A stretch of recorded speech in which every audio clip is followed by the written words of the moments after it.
is the sick levels of advanced cuckoldry we're on. Yep. This isn't just some simple rudimentary cuckolding. This is like advanced theory cuckoldry. Yeah. This is not for the faint of heart, folks. Yeah, this is for only the strongest of bulls and the weakest of cocks, and that's why iDUBBBZ is involved. So iDUBBBZ just blamed brain damage in his relationship with Anissa for why he's simping for Anita Sarkeesian in 2025, which I guess, like, you know, like, whoa, buddy. I didn't watch past the first 7 minutes. I'm going to be real. And now that I am watching it past the first 7 minutes, I'm just completely baffled that this even exists. I told you, dude, it's crazy. I was telling you, I'm telling Ashton, I'm like, this video is retarded. This is a segment on iDUBBBZ that we missed out on. I don't know how we missed out on this, but during the incredible expose extravaganza with iDUBBBZ's boxing coach and his wife, this was one of the premier peak Kino moments. And I don't know if it was after in the stream where we played or somehow we skipped over this moment, but this may be the single most Kino moment of the entire stream. Yeah. Which it's a good thing, honestly, we didn't play it then. Because more came out. Yeah. More came out. The detectives over at the Kiwi Farms did a bit of digging, and they found out quite a bit about this man who cocked iDUBBBZ. Yeah. So iDUBBBZ's wife, Anissa, had a crush on the boxer who was kicking his ass at the gym. Let's have a look. Let's have a look. If you're watching the clip channel, remember to hit like, subscribe, and make sure to ring that bell. Over 40K subs and growing strong. Thank you for the support, guys. We really appreciate it. Gorgeous Gabe, they're calling him. Cocked iDUBBBZ. Let's have a look. Next question's very salacious, so it's totally up to you. You can pretend like you don't even know what I'm talking about if you want. But what I've heard is that she was hitting on one of his sparring partners. No! And was obsessed with him and gave him a VIP pass to the event. No! Oh my God, really? I didn't know. That's bad. No, that's bad. Oh no, Ian, that's really bad. We have a cuckold alert. Cuckold alert. You know she fucked him. If all that occurred, she's flirting with him, hitting on him at the fucking gym as he's beating up her fucking husband. She's giving him VIP of tickets to Creator Clash. You know they fucked. She sucked him off. She sucked him off, and iDUBBBZ watched in the corner like the milk-fed gimp cuckold that he is. He's the watcher. He's cucked. He's gimped. He's gelded. He's castrated. He stinks. He's iDUBBBZ. I actually bet you it was a secret. It was. Think so? I think he was like, "Oh, I'm gonna get some sleep early." She's like, "Oh, I'm gonna go," and she's socking him, getting. And Ian had no idea. No idea. Oh yeah. No jack off. No jack off. Well, that's the thing is because Ian would get pleasure out of fulfilling his cuckoldry kink by getting to watch. So Anissa denies him the pleasure of even watching because that gets her off even more. This is the sick levels of advanced cuckoldry we're on. Yep. This isn't just some simple rudimentary cuckolding.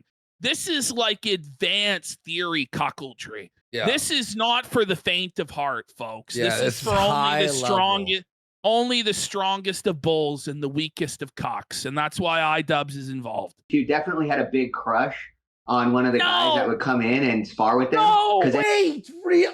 Oh no, no, iDUBBBZ, no. Oh my God. Oh She no. smiled. Anytime they would spar, she would just be super into it and watch every moment. What? And then No.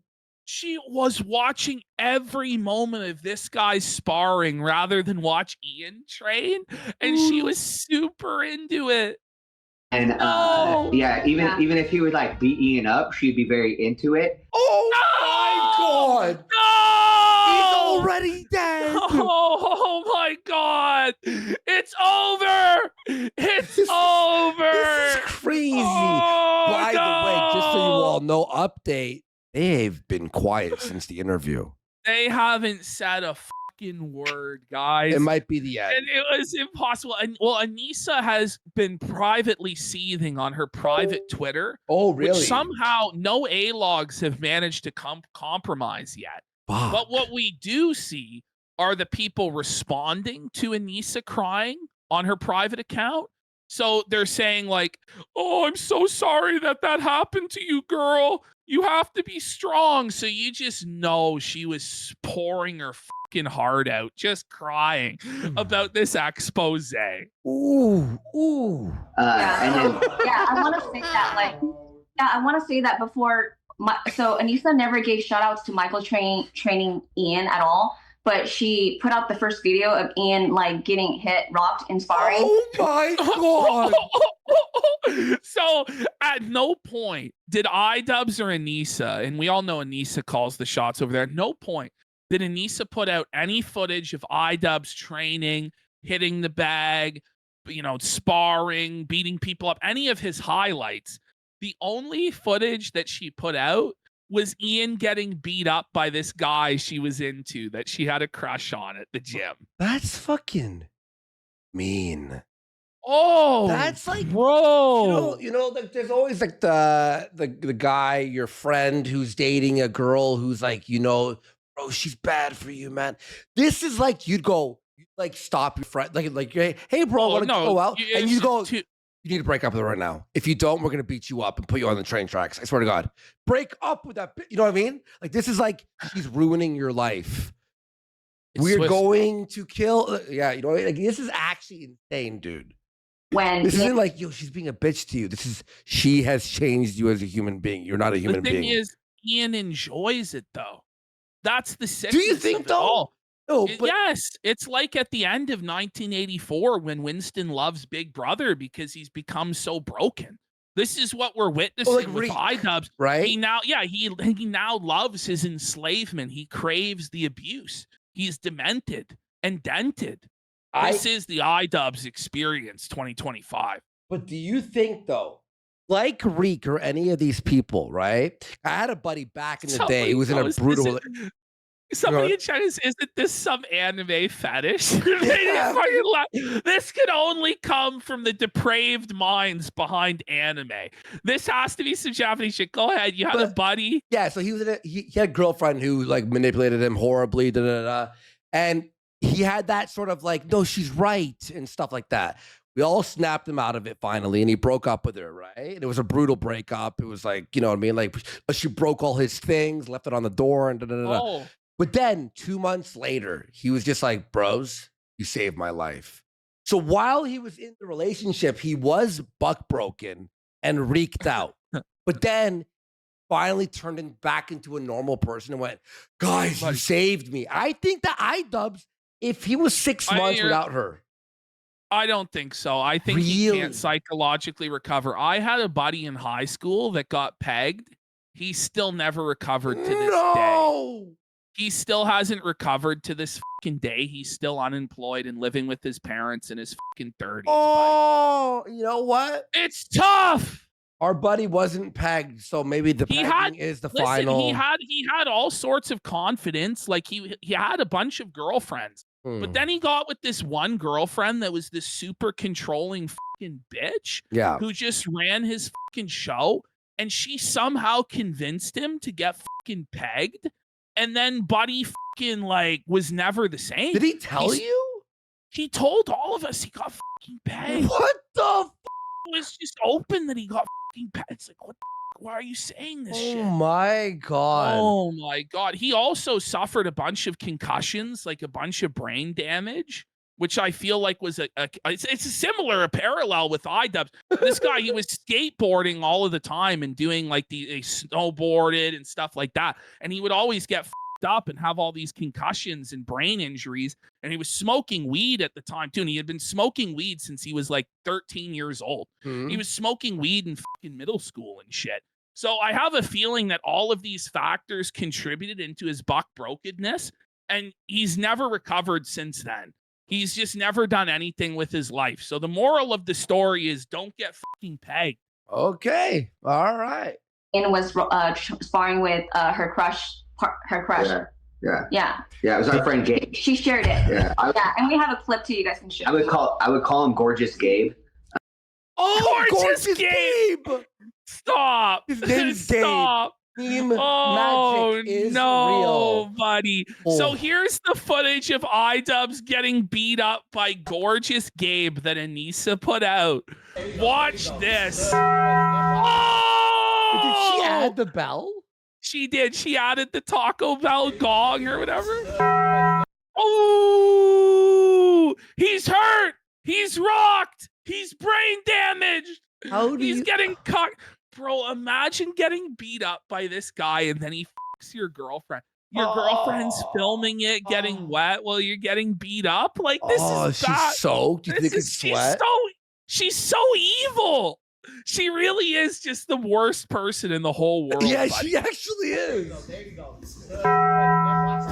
Oh, and that was his wife. Yeah, I said girlfriend. This was his wife at the time. Oh, man. Oh, my God. By the way, this is the guy. Look at him. Ash, that sound reminds me of when Ralph was drunk and the Taco Bell sound. Yes. Yes. Dog kept hitting. Wow. Okay, And look, so here we have, right? It's like her style, yes, her right? style of tattoos. He kind of looks at like Hassan in a way. You know what I mean? He's got that look. So it's Gabriel Walton, the owner of the House of Hebe Salon. House of Hebe? House of Hebe. Hang on. So this guy is a hairstylist. So iDUBBBZ got beat up and cuckolded by a hairstylist, buddy. Today's episode. Whoa, Today's episode buddy. is fucking actually crazy. The House of fucking Hebe. The Hebe House. So Gabriel Walton is the manager there. It's anywhere from $60 to $160 to get your hair done at the House of Hebe. Oh, Here my he is God. with his roster of hairstyling hoes. Whoa, buddy. Whoa, buddy. You know what Nisa wishes she was part of that group, You right? know she does, buddy. You know she does. How many of these girls do you think he smashed?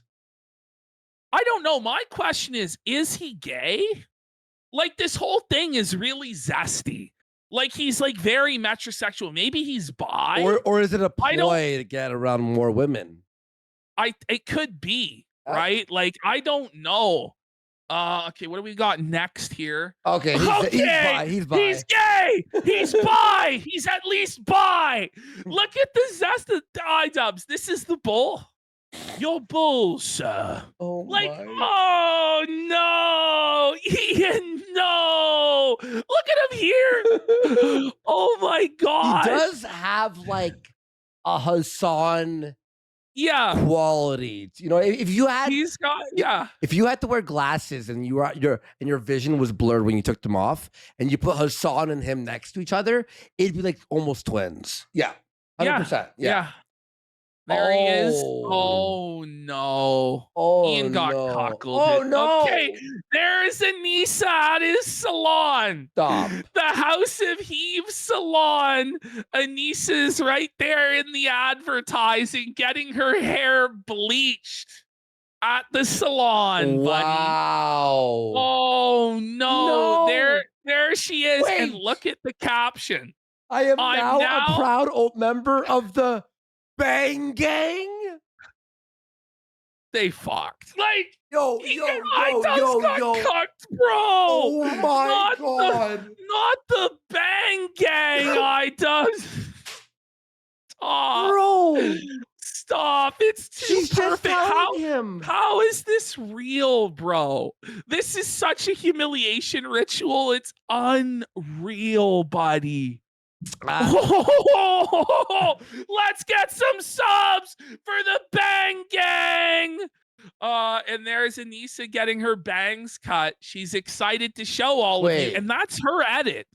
So she put that old picture of her, and that's a real picture of Anissa, over her head in order to preserve the bang reveal. as though anybody actually gave a shit about her bangs and not who she was banging. Okay. Bang. And she goes, I now have bangs. You know who she looks like there? She's ugly. The girl, nostalgia chick, Lindsay No, Ellis. son, apologize to Lindsay Ellis right Come now. on, really?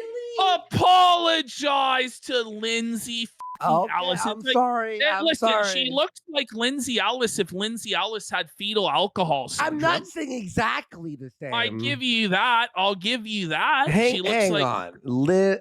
By the way, we got Moo Modelo for 1 sub and Conflict KL for 5 subs. I'm looking. I mean, Clay okay, Pigeon this saying is- stop with the hyperbole. Clay Pigeon, how long have we been doing this show relying on hyperbole? You think it's gonna stop now? This show is You think it's gonna hyperbole. stop? You think it's gonna stop for you, Clay Pigeon? So then it turns out that our buddy Gabriel here, he's a woman beater In 2023? in 2023. That's like fucking a year and a half. His 2 years criminal ago. record. He's got a domestic violence charge. Whoa, nobody. Wait. He's got an assault 2 strangulation charge, a felony charge for strangulation. He pulled a feezer on that bitch. Is this all one person? Whoa, buddy. I think this is all one day. He caught 1, 2, 3, 4, 5, 6, 7 charges. Oh, he must have beat the shit. He must have Oh, no. brutalized her. Anissa asked to be choked, Wait. I guess, and it went a bit far. When was Creator Clash 2? It was in 2023.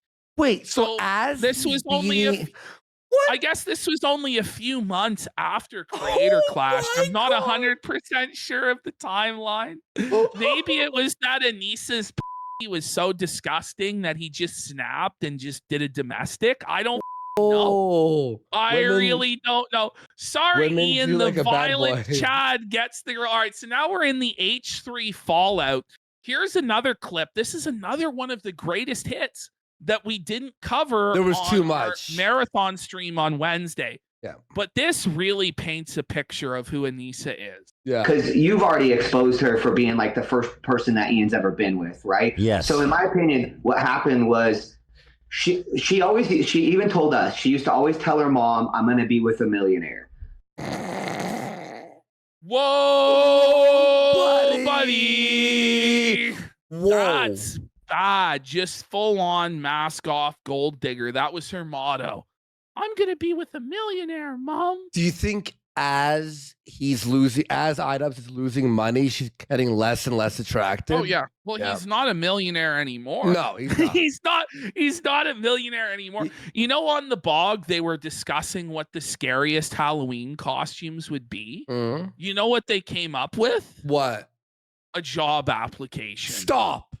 That's what they came No up way. with.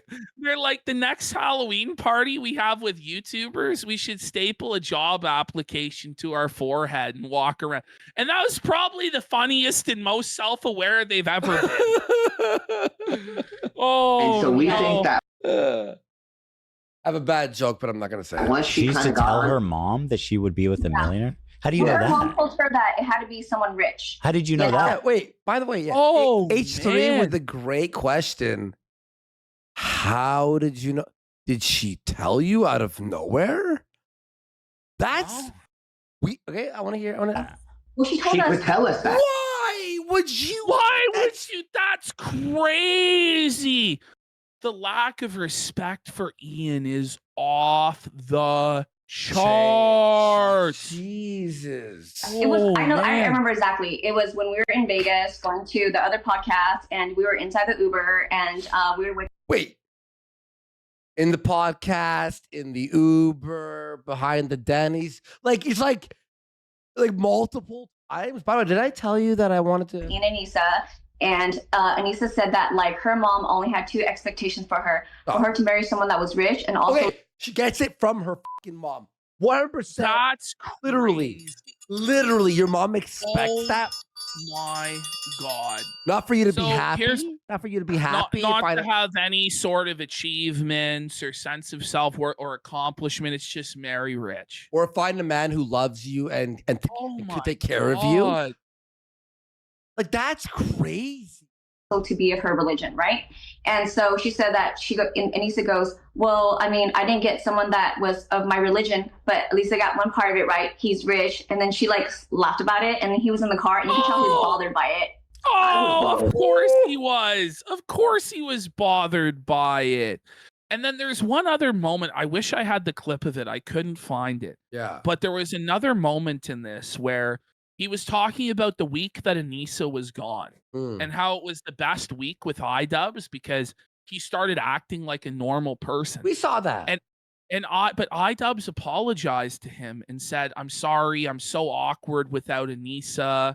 Like, and he said, "No, like, Ian, you're actually better without Anissa." Like, you know, but iDUBBBZ has been so castrated and so broken down that he believes that he cannot speak for himself without her being present, that he's unable to effectively communicate without her telling him how to do things. And bringing it back to how he started, Ashton, that's why I do think if he was not with Anissa, he could not revert back fully, but because like the boxing coach was like, "You're better without him."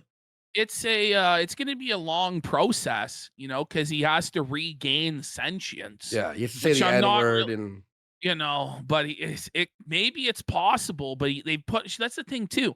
Like Anissa's put him on all these different medications.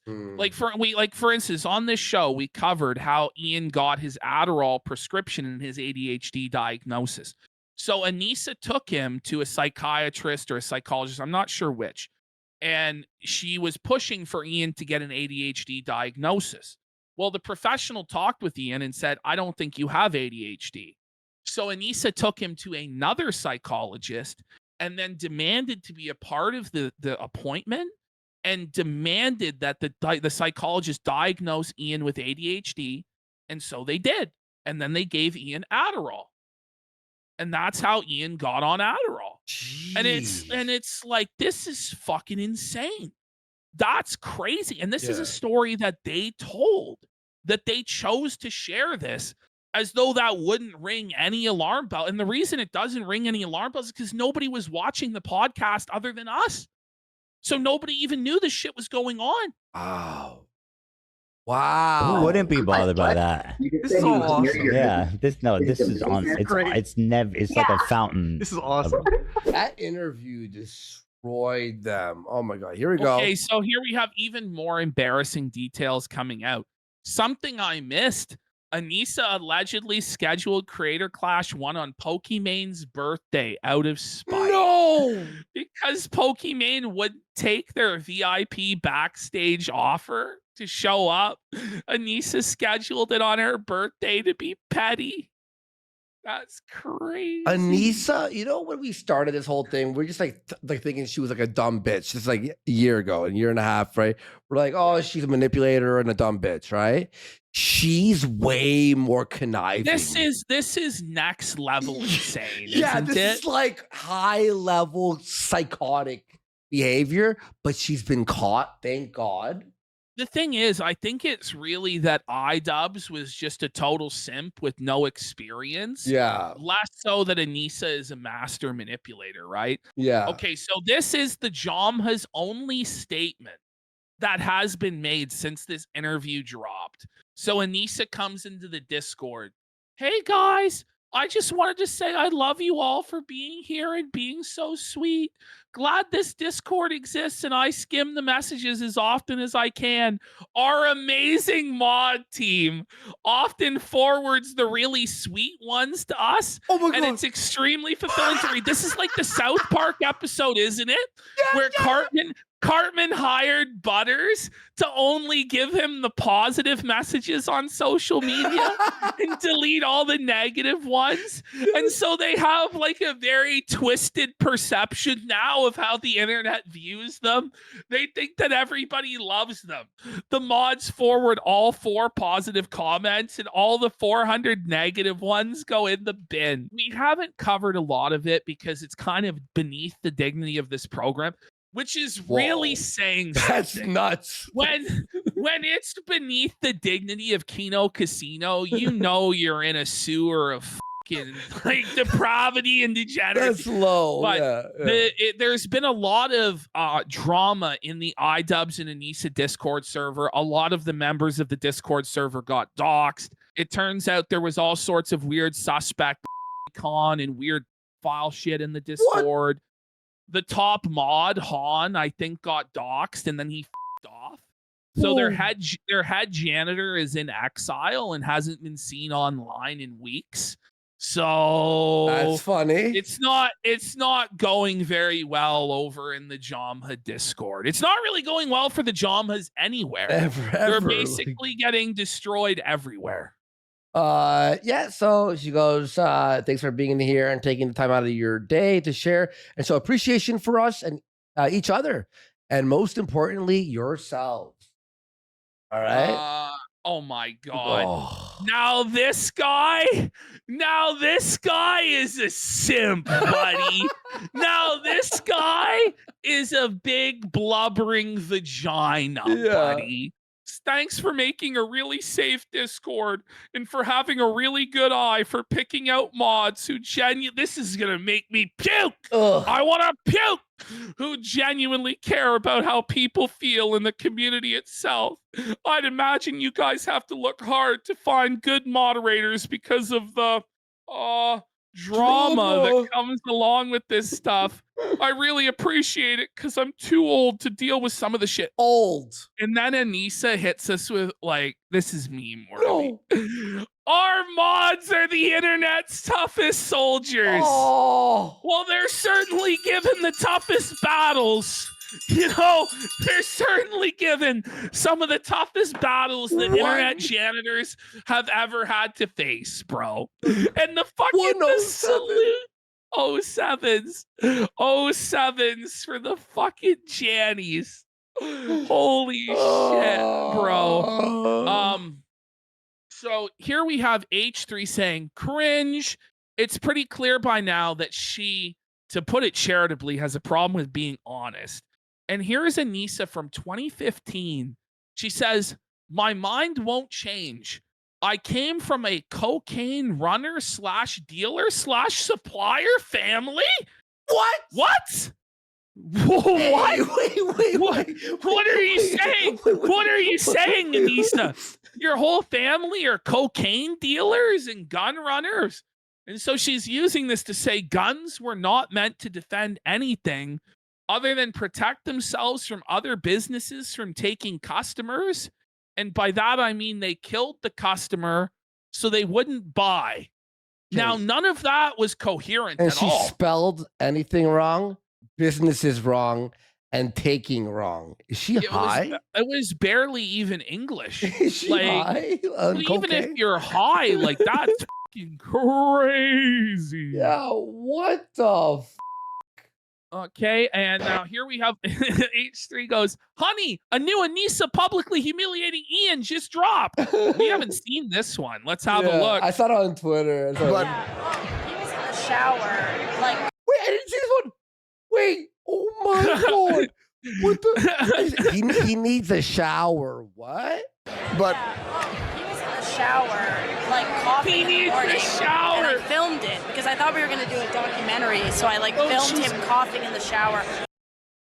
So it was so rare for Ian to take a shower that Anissa felt the need to film him taking the shower and that he was coughing in the shower. Now, why anybody needed to know that Ian rarely showers, that he stinks, and that he was coughing in the shower, I'm not really sure. But this is what Anissa decided to reveal, and she's going to reveal more. All night he was coughing. I was like, oh my God, this is going to be so bad. He also had fractured shins, but like you can fight on fractured shins, but you couldn't be as bouncy. But we found out. What is wrong with her? She's like, you're revealing. It's like you made your husband fight on fractured shins? Fractured shins? What? You can't be as bouncy. Buddy, What the fuck? Like, why couldn't he just pull out? Like, this is crazy, bro. Wow. So, first of all, so let's just put it all together, right? Based on the interview we just heard. So, iDUBBBZ only was able to train for half of his paid training sessions because Anissa had to take half of the training time. Okay. When they would train, Anissa was a constant distraction and source of drama at the gym. Then the final week leading up to the fight, Anissa claimed that she was going to die of anorexia in order to like take Ian's mind off the fight and sabotage him. Okay. And now we find out that Ian had fractured shins and Anissa told him it was no big deal. He just wouldn't be that bouncy. Oh. And then iDUBBBZ got beaten senseless in the ring and probably given brain damage. Does she want him dead? Theater feature the bald asked. Maybe I think she wanted to inherit all of his money. Yeah. Wait. Oh, Ashton. I think you're on to something. Can we check his will? We need a will check.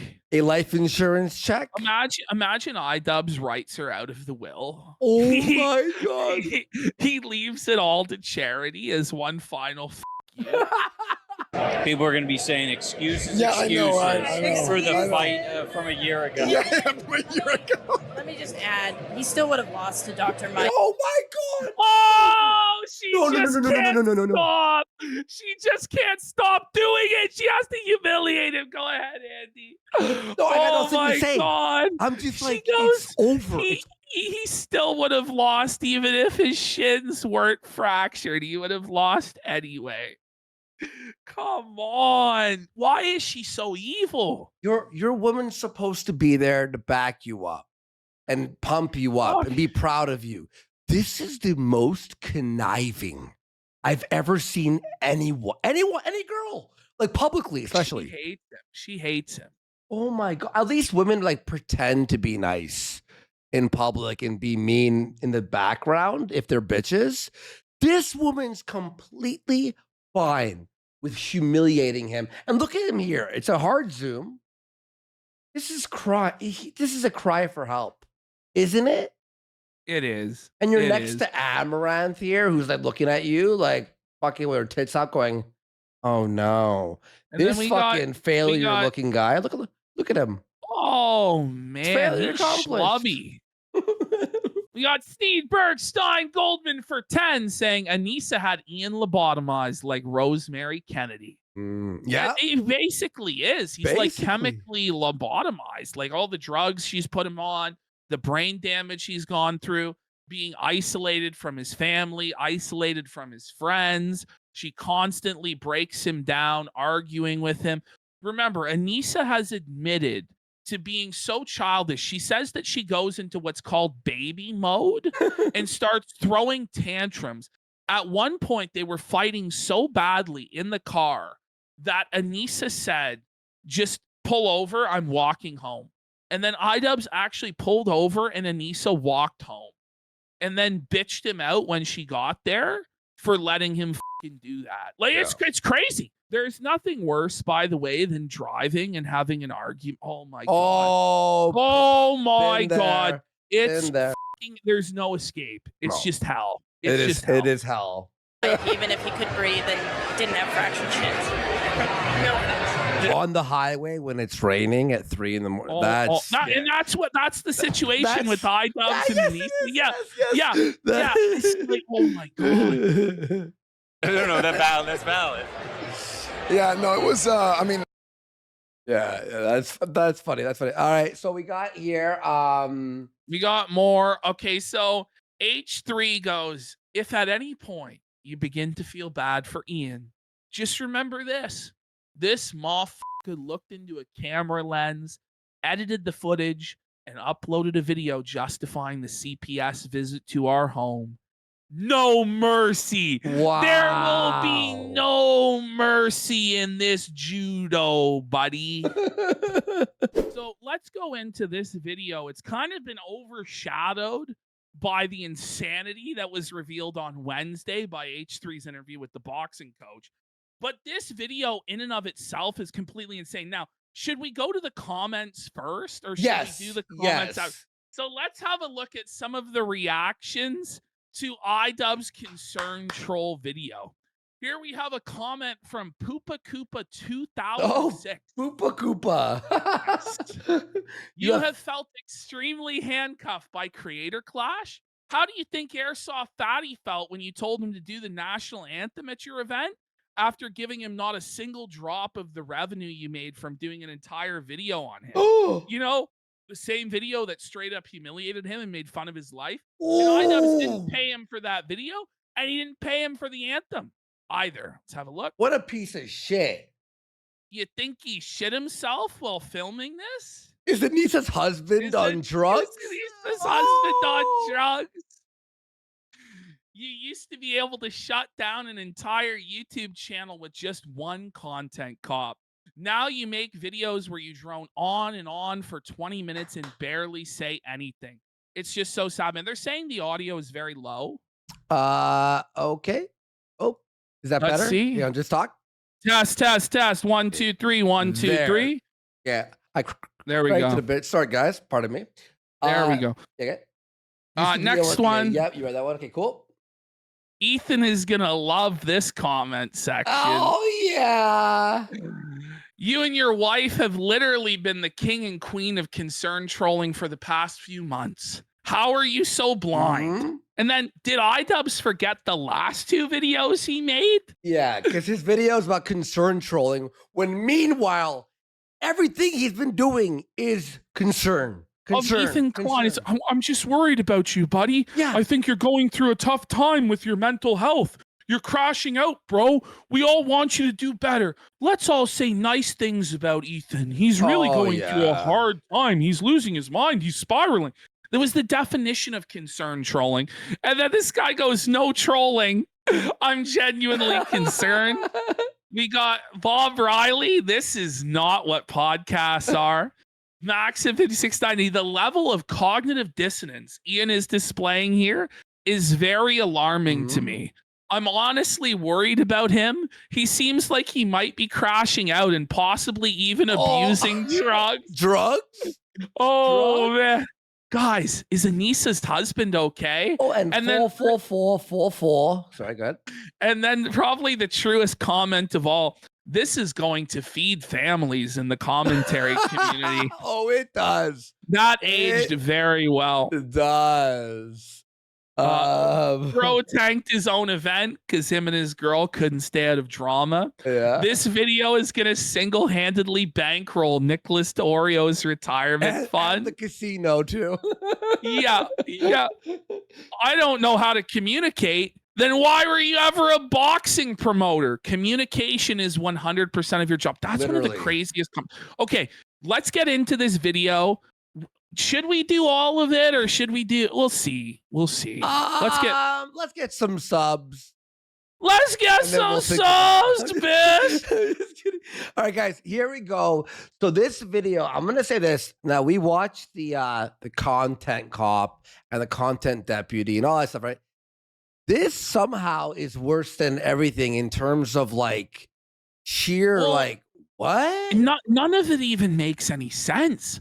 It's really, really dumb. And a lot of it, especially once we get past the Creator Clash part, is really incoherent. Like, I'm not even sure what the point he was trying to make against Destiny was. Yeah. Which, by the way, Destiny then came in against him and did a whole hour-long promo just destroying iDUBBBZ. No way. So now iDUBBBZ is battling with the Destiny foot soldiers as well, and they're coming after him. It's a cuck versus cuck battle. It's the Cuck Bowl. Let's hope they destroy each other. Then like everybody's coming out against iDUBBBZ. Like Mudahar, Willie Mack Show's now done a video against iDUBBBZ. It's amazing. Destiny's coming out against him. Oh, it's good to see. Now, thankfully for me, I have the majority of this video already recorded. This is just a little addendum. I think an addendum is something that you put at the end. Okay, but this I gotta Why even ask. add this. It's just terrible. It's really unprofessional because especially like, you know, if you're just clicking on this and you've never watched iDUBBBZ before, is this going to engage you? Is this going to hook you in the content and make you excited? Like a lot of people just click off this shit. But my first question is, what the f is this garbage around his neck? Microphone, right? But it's just like shitty fucking like yellow collar around him. He's like a dog. Yeah. It's a shock collar. Like, this is like, yeah, it's like a shock collar for a cock. Like, what's going on? Is it his noose? Is that what he's preparing himself for his ultimate fate? I don't know. It's so random necklace holding microphone. I think it's his cock collar, to be honest. That's That's what they're coining it in chat. The cock collar. Yeah. Drugs? This is a predendum. I'm throwing in a little predendum. Something that I've been struggling. Yeah, fucking. Was that supposed to be funny? That was terrible. Fucking funny. Oh, man. Struggling with for a long time on YouTube is concern trolling. The thing that I really struggle with is not identifying concern trolling. The difficult part of it is when there are people who have authentic. By the way, he has said he struggles with identifying what concern trolling is. It's a recurring theme on his podcast called She Ruined My Career, which is the most accurate title in the world, where he constantly is like, I'm having trouble determining which comments are actually people with criticisms and which ones are bad faith trolls. So he can't figure it out. But the thing is, the guy puts so much stock into YouTube comments. How about have some confidence in yourself and in what you're doing? But he's a pathetic, spineless worm of a man that has no self-confidence because Anissa completely buck broke him. So he has no idea what to do, but like, oh, please tell me what to do, audience. Please tell me what to do. And he's too low IQ to actually figure out who's being sincere and who's not. Well, by the way, the solution to concern trolling is to not give a what they say. Yeah. That's the solution. By the way, it's pretty simple. Well, okay. Well, and also with concern trolling, there's two types. Well, there's like the concern trolling where it's like someone's obviously trying to add something like to make you feel like you're self-conscious or you're doing something wrong. Or you not see what they're saying and go, no, that makes sense. So when your wife is ruining your life, you've lost everything, wouldn't you go, you know what? Maybe they're being truthful. Maybe this is a real criticism or concern. Well, I think what bothers him is that the trolls are the ones that are telling the truth. Yes, exactly. So the concern trolls actually have the truth on their side, whereas the people who are his fans don't. And so that's where the cognitive dissonance is hitting, is he's like, well, these must be trolls because they're being negative, but what they're saying is really ringing true. I don't know. Also, a way you could tell with concern trolling, right, is that it's a very small minority of people will try to fucking come in and jab at you, right? When 98.9% of the audience, as well as content creators, are all saying the same thing, is it a concern troll at this time? No, or is it just it's a general not. belief? Well, not shared goes. He doesn't understand people sarcastically using his statements and pointing out how he's a hypocrite is not concern trolling. Exactly. Oh, man. You know what I mean? But like when everyone in the world is saying it, concern out there, and the concern trolls are concerned over the same thing. So I'm like, oh fuck, I'm giving in to the concern trolls by addressing, you know, this segment of the population or this segment of my. Is every YouTuber talking about you right now? All like 100, 150 of them, maybe more probably, that I don't even know about. Are they all just in on the joke? Well, like we're all tricking you, like Truman Show? Like zoom in into his eyes. It's sadness, bro. Like you can see like he's not all there, right? Like it's a very vacant expression on his face. His eyes are glazed over. He's just not all there. He's gone. It's sad. And this is just like, it's a pre-recorded video where he's having to do jump cuts every few seconds because he can't even string sentences together at this point. Yeah, you're right. Yeah. Every fucking half sentence. fan base who have genuine concerns. So I don't want to let the trolls inhibit my ability. You're right, Ash. What was hang on, watch this. By addressing, this segment of the population or this segment of my fan base who have genuine concerns. So I don't want to let... It's like like 2 words. It's like you talked for 5 seconds and you did a jump cut. Let's see how long it takes him to get to the next jump cut. Well, I think the reason why there has to be so many jump cuts, right, is because he's not speaking of his own free will. Anissa is telling him what to say line by line and correcting his delivery as he goes along. She's standing over his shoulder, just telling him, no, that was shit. Again. Yeah. No. The trolls inhibit my ability to communicate to my fans or people who are confused out there. So your own fans, your own viewers. What a stupid fuck to say that the trolls inhibit the way for you to communicate with your fans. No, they don't. No, they don't. All they're doing is making you fucking see. You can say whatever you want to your fans in your videos, and they're going to watch it, Ian. Like, what are you talking about? Yeah, no. And also, there are actual viewers of yours who were like genuine viewers, like the very minimal amount that there was, who would go on, like Ashton would clip out the comments, or we'd see the comments on your podcast where they're like, yo, this is like not a good show. Are they just concerned trolls now? So I want to talk about Creator Clash. I want to talk about the structure of the business and how it's changed over the years, and just sort of put to rest any of the lies that are being spread out there about Anissa. You're the one spreading the lies. Yeah. Like, did you tell us that it was a for-profit event that you were getting 34% of, Ian? Oh, no, you didn't. Yeah. So you lied. Yeah, you lied. About the event. My main incentive for sharing this information is that I have felt extreme... Since Bill Brewski says, welcome everybody to Everyone I Don't Like is a Racist Troll, a child's guide to online discourse. It really is. By the way, when he posted this video, it was the day before the expose interview, right? Yeah. Yes. So that was complete. This was look at him there. Steamrolled. I know. I zoomed Buddy, this guy's like fucking brain damaged. Did he have a stroke? Holy shit, man. He looks like he's fucking like 45 years old. He looks like he's a melted wax mannequin. He's misshapen. He's melted. Handcuffed by Creator Clash these past years because I'm not an expert. Handcuffed? Listen, you made money. You made money. You just retard. let him finish. Let him finish the sentence. Let him finish the sentence. And I don't know. So he's saying he's not an expert communicator. Stop. You are a YouTuber with 7 million subscribers. Isn't that supposed to be the definition of an effective communicator through an audio-visual medium? In that you grew it to an audience of millions of people? This guy's trying to pretend like he's a deaf, dumb, fucking mute read. Like maybe he is now. I don't know. But it's like, okay, you're not an expert communicator. So then you decided to get into an industry that relies entirely on communication, i.e. YouTube and boxing promotion? Like, how stupid can you possibly fucking be? Yeah. Holy shit, bro. That's just a crazy statement to make. It's because Anissa. Anissa pushed him, forced him to do Creator Clash. I guarantee you. It was her idea.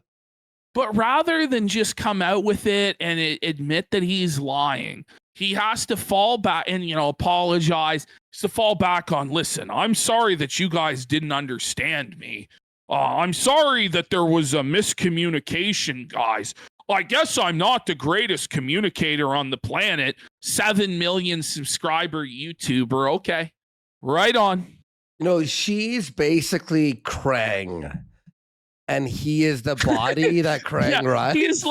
He's like the character from Mad Max 3 Thunderdome, where it's like the fucking baby riding on his back. Yeah, Master Blaster. Yeah, Master Blaster. Oh, how to convey it's things. Like Black Mirror, like she's in his head and not over communicate, not do all these things that potentially put the event at risk and put other people at risk. Did he just say over communicate? There's a lot of things you could say about creator clash and the communication, but over communication is not one of them. As you let not only the fans, people who purchase tickets and flights and hotels out in the fucking dark, you let your own fighters fucking be out in the dark, and all of your business partners be in the dark for weeks, if not months, as this entire situation dragged on and on and on. What the fuck are you talking about? And then when you did communicate, you said it was all for charity. You weren't being paid. It was for this, for that. Everything that you did communicate was a fucking provable lie. Yes. Now, it took years for the lie to be exposed, but now we're getting the fucking whiff of all of it, and now you're fucking felt it, buddy. And then the boxing coach thing, just like, that was just triple, quadruple of everything. Things that potentially put the event at risk and put other people at risk. Potentially put the event at risk. The event had to be completely rescheduled and downsized to a stadium 1/5 the size. It's not even a stadium. It's a bingo hall in LA. The main event, both guys in the main event pulled out. Multiple other fighters had to pull out of the event. The event is basically dead because of what you did to the event. Yeah, and he talks about being handcuffed. What he means by being handcuffed is that he had to act like the mature, responsible, empathetic person that he pretended to be by not getting involved in retarded internet slap fights with the content creator most responsible for the success of his event. Yeah.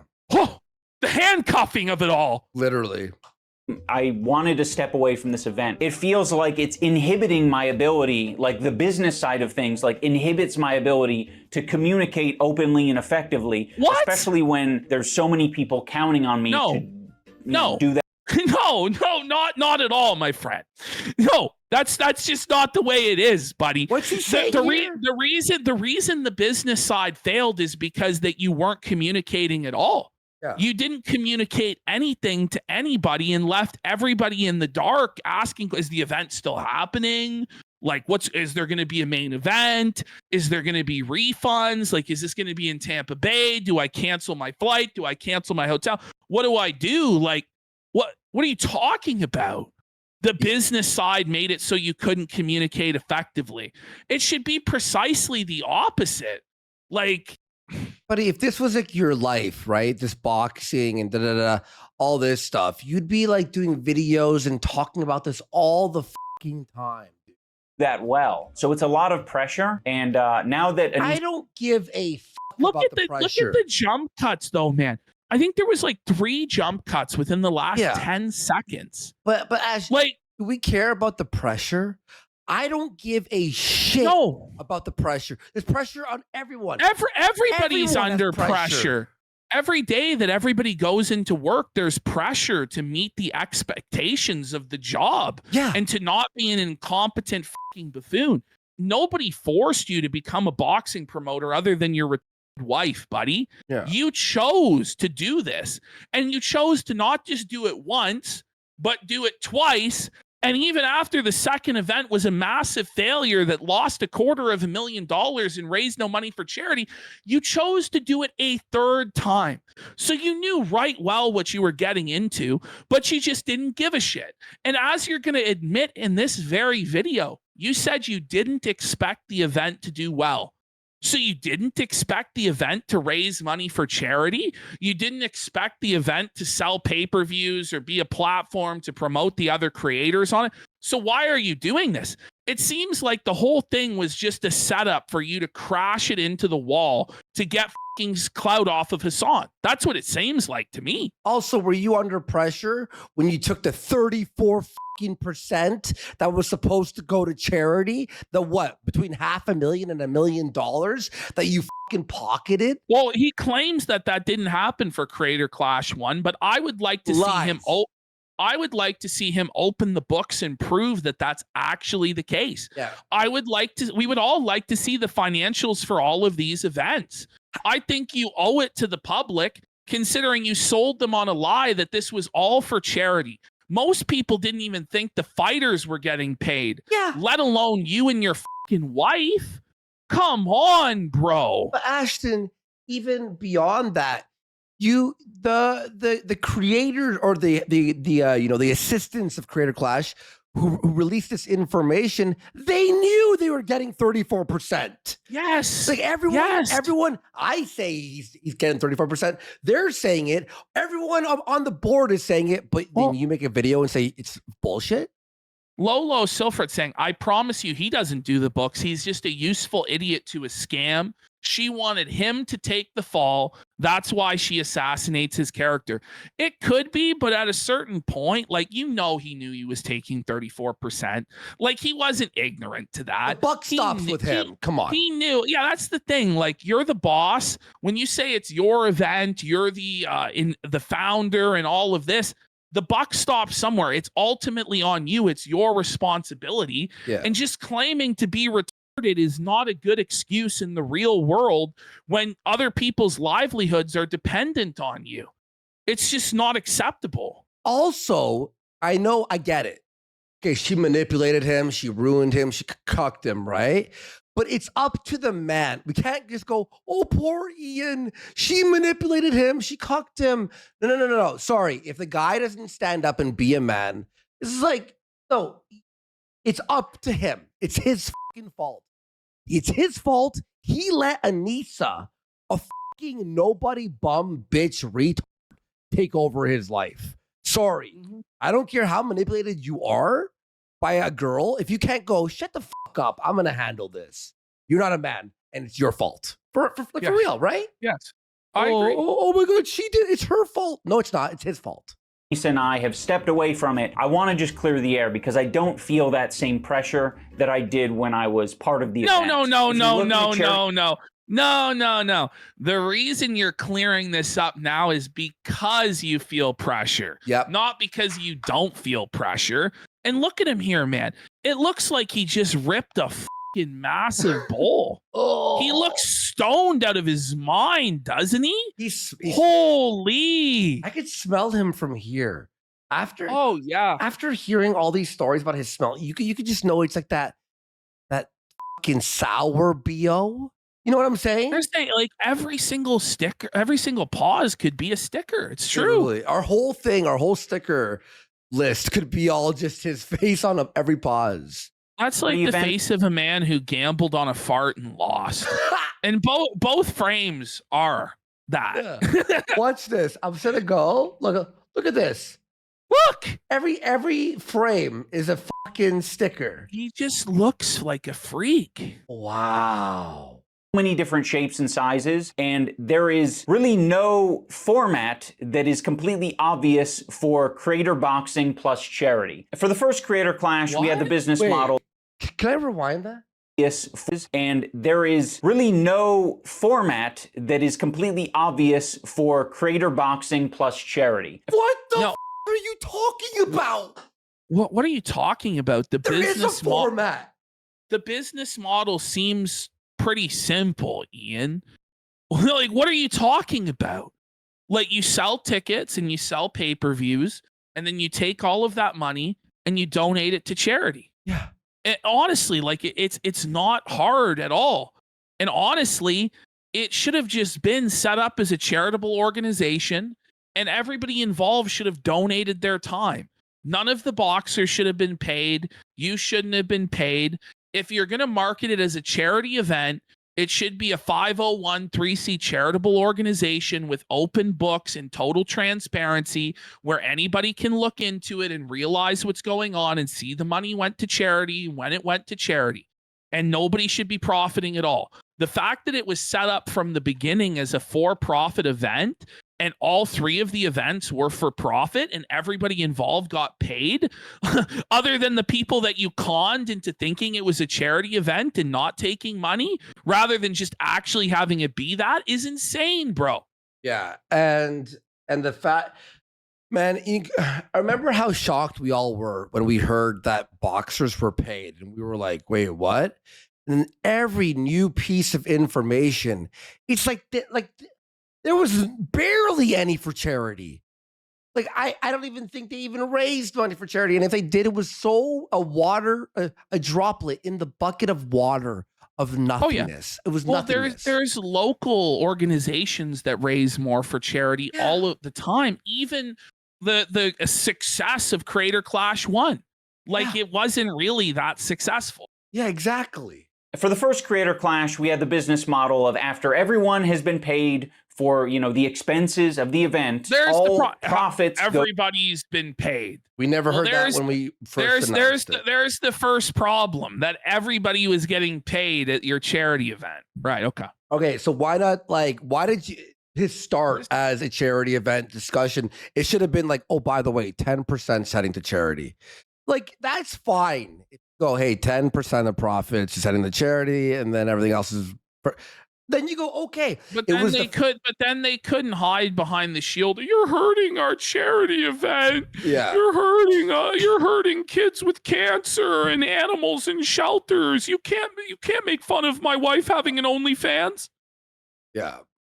Go to charity. That was the business model, and it was successful. Thankfully, it worked out the first year. Now, some people will be critical of one of the costs being parties for Creator Clash. Yes. You flew out 300 people, or like a lot of them. Well, get ready for this. None of what he's about to say makes any sense. Okay. Oh, look, guys. It's the cancer gala. Yeah. Wow. 2, and actually Creator Clash 1, because that's where we got the idea from. It was very successful for Creator Clash 1, or the event was successful. We don't know if the party worked to encourage people to promote the event, but that was the idea. You get a bunch of creators to show up. The after party? The after party after the event? So how could an after party that takes place after the event has already concluded lead to pay-per-view buys in the past before it happened? It's impossible. But he's going to tell, well, there was a party before and there was a party after. Oh. Do you think anybody out there, okay, which is crazy, like the waste and the decadence of this event that was supposedly for charity, that needed to have a pre-party and a post-party for these celebrities, right? Do you think anybody out there saw, oh, Hassan's at the party, I guess I better buy this boxing event? It never happened. Like, there's no fight promoter or sports promoter or event promoter in the world, okay, outside of like clubs, okay, which is completely different, that would be like, oh yeah, our promoting tactic is we're throwing a party with the people on the show and other celebrities, and then people are going to buy our pay-per-view based off seeing people at the it's nonsense, okay? It's just total bullshit. Like, just be honest about it. It's like, we know what the parties were for, and I get it. You want the party to meet people and fucking, mingle. Does he see Dana White doing this? No. Does he see Eddie Hearn doing this, or Bob Warren? Does he even know who those people are?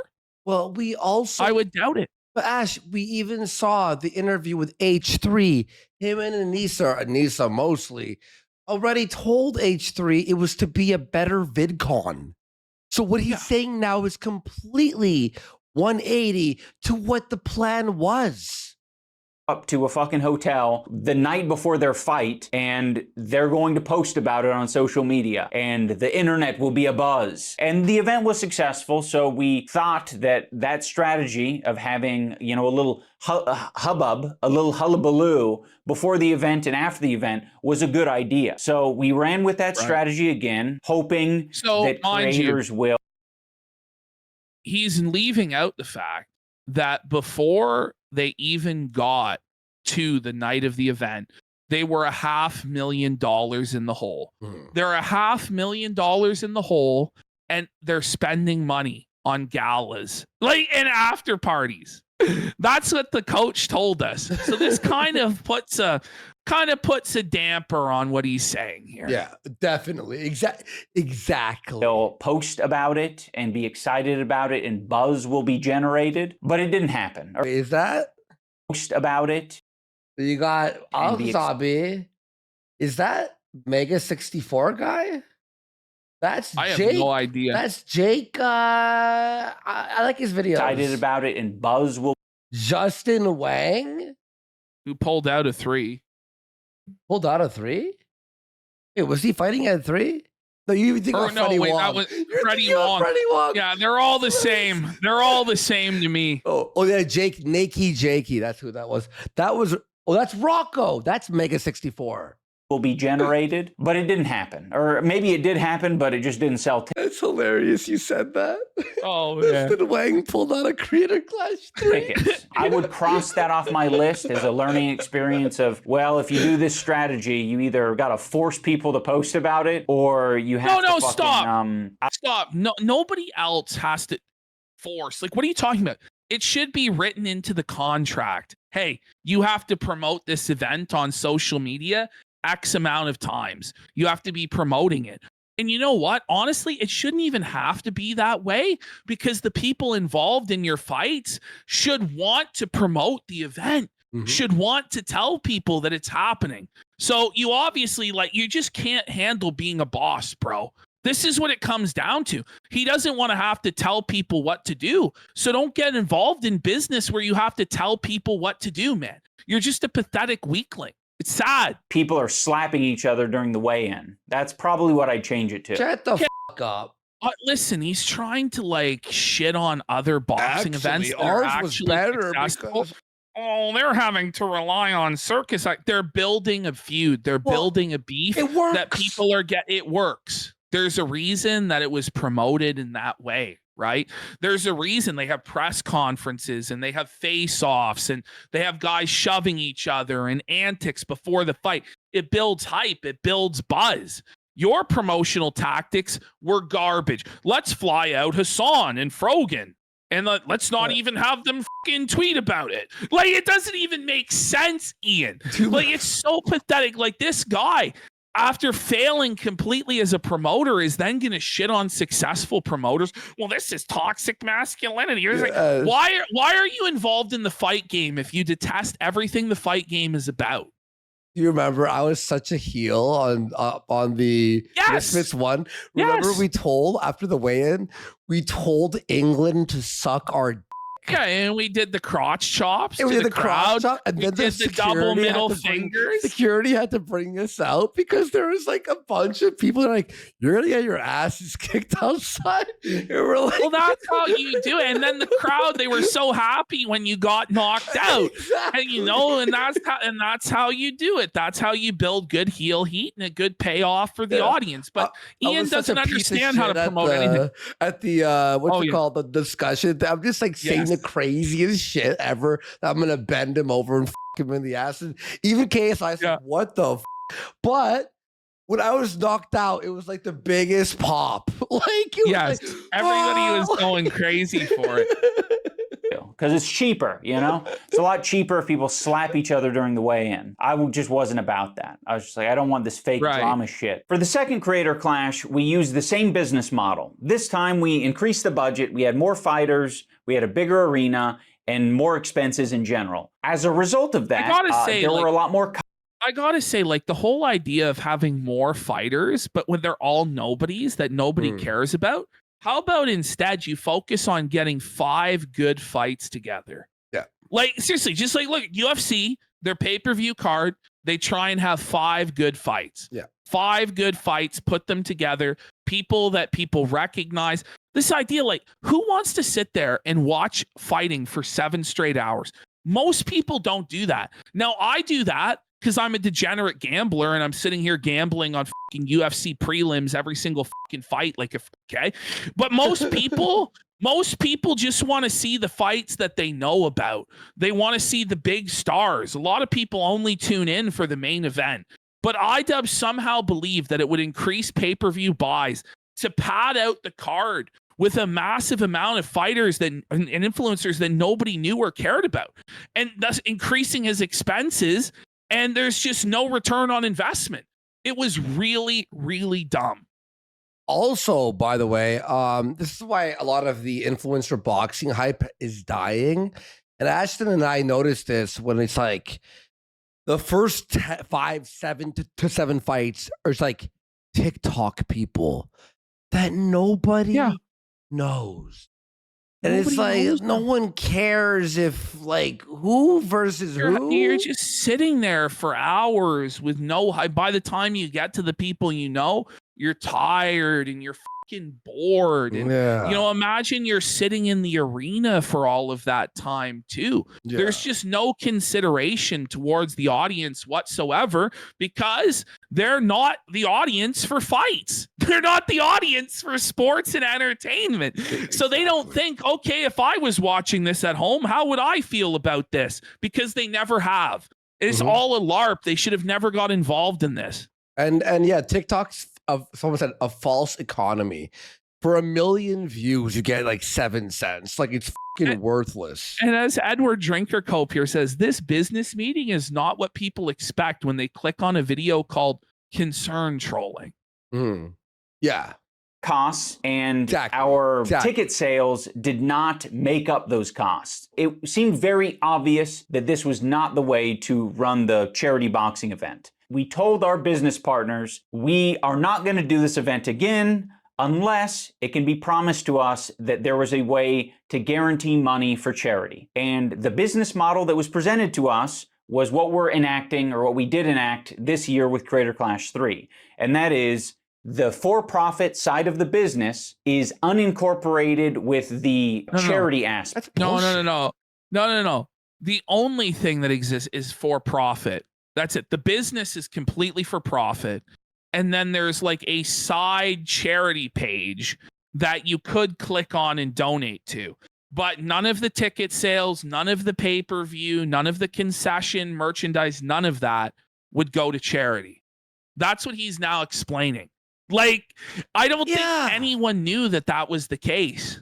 I don't think that the average consumer knew that that was the case, Ian. If we put right there, down there in the description bar, a link to a cancer charity, can we call ourselves a charity podcast? Well, that's basically saying, oh, there's a charity option. So we're a charity podcast, right? Yeah. I mean, none of your subs or dono chats or any of that, none of that's going to charity.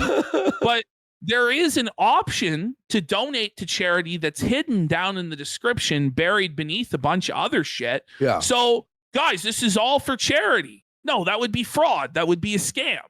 Exactly. So the charity partner is its own fundraiser that we sort of like push people to, you know, before, during, and after the event. Not a charity I think event. where some of the confusion is that many people don't understand how charity events operate. No, it seems like you don't understand how charity events operate, man. That's what it seems like. Yeah. Because to be honest, they're all very different. And with something like a charity boxing event, there's a lot of money that you have to front to put it on in the first place. No, there's really and if not, you have a, bro. Like, there really isn't. The way you wanted to do it, there is, where it's this massive 20,000 seat stadium, But most amateur, like white collar charity boxing events, they rent out a gymnasium or a local armory or a local bingo hall that fits 500 people maybe. And everybody involved does it for free, right? Everybody involved is actively fundraising with their business. Like, for instance, if you have like, an insurance company, and the insurance company, the guy who's boxing, the head of the insurance brokerage or whatever, he's telling all of his people at work, donate. You have a lawyer, right? He's boxing. He's telling everybody at his law firm, donate. He's collecting money. Like, that's how it should work. All of the boxers working on your event should all be collecting money for charity on their own. And then there should be an online pay-per-view option, and all of that money should be going to fucking charity. And then all of the ticket sales in your limited building, maybe don't even sell tickets, just have influencers come in and be a part of it if that's how you wanted to network with influencers, but make them pay out the fucking ass to charity to fucking be there. Like, that would make a lot more sense. You wouldn't have all of this massive overhead of renting out a 20,000 seat arena and having to pay all these people $20,000 plus bonuses. It would actually be what you say it is, which is a charity event. An investor, you're able to do that. That investor is going to want money. They're going to want profit. But that at least gives you the initial funds to put on the event. There are other charity initiatives and events that allow people to spend money for a ticket and immediately get a product, and also their money goes to charity. Those are usually big fucking conglomerates. What the music? What is he talking the about? music also just slowly going like what a Oh, these are big corporate conglomerates. Only big corporate conglomerates can do a charity event properly. Well, then maybe you shouldn't have done a charity event if it was just impossible. But we know it's not impossible because it happens on a local level all the time, Ian. Stop lying. But even with that being said, what he's saying right now, it's like, but you still spent money on frivolous things that didn't need to be spent on. You could have made it work. That's the biggest criticism. It's not necessarily the business model, even though I think the business model was fundamentally flawed from the beginning and was dishonestly promoted. Honestly, they could have had the business model had they just been honest about what it was and not tried to hide behind the shield of charity from all criticism. Exactly. Conglomerates, giant companies that can afford that cost because they're selling you other things. Some people have an idea of great adding the elevator music, right? Like you just add it in, charity events as being like a strictly altruistic thing where everyone is just sacrificing their time. Yes, that is what it is. That's what charity should be. It should be a strictly altruistic thing. No, the real charity, comrade, is to profit from charity. What? Buddy. It sounds pretty capitalistic to me. And it sounds like a pretty disgusting, greedy version of capitalism that you need to profit off of what should be an altruistic endeavor. And energy and money for the charity to put on a boxing event costs a lot of money. And even in other examples like it doesn't GDQ, though. Games. But it does. Like Ralph managed to put on a fucking wrestling show. It was Ethan Ralph. How much do you think it cost? Like fuck $3,000? It was like fuck what, $4,000? What are you talking about? Like, like in terms of getting the commission fees and all that stuff. I mean, there's some cost to that. Okay, well, right? Okay, this is important because I know GDQ, right? It's a speedrunning fucking thing they do every year, right? They do 2 of them every year. But here's the thing with GDQ.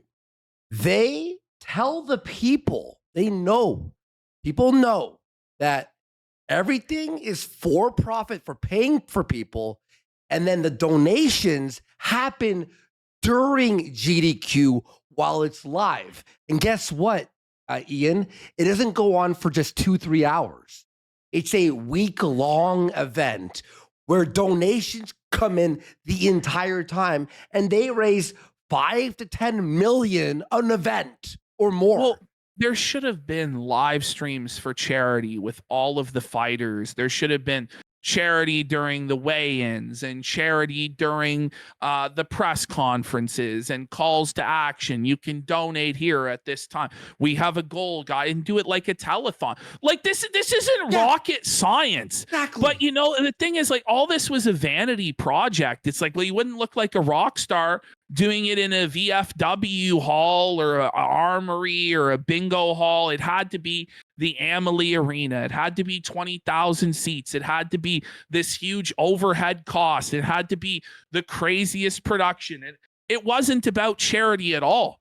It was about promoting the Jamhas and their brand. But they whitewash it behind charity, which was disgusting. Yeah. And his example here makes no fucking sense at all. Games Done Quick is a charity event, but they're not like a charity themselves. You know, they run a business and they... Yeah, but they actually raise money for charity.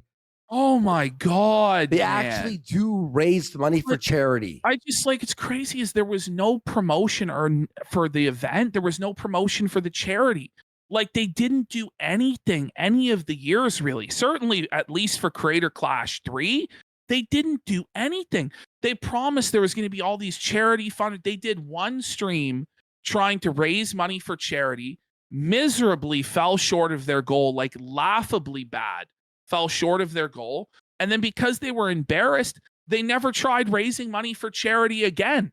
And then they had to rely on, after they had already completely destroyed the entire event by doing the content cop on H3 and making all of it political. They had to rely on going to Papa Hassan and begging him for fucking pocket change. And it wasn't even Hassan who donated. It was Hassan's audience that came up with 200 grand, which, let's be real, in the grand scheme of things, in terms of charity cancer research, is nothing.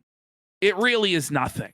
And by the way, just for comparison here, Games Done Quick had her first event this year in January, has already raised 2.56 million. And they're doing a summer edition. So it'll probably be 5-6 million. And over the years, in 10 years, 54 million has been raised. So the fact that he's even putting his event in with an actual event that raises money for charity is retarded.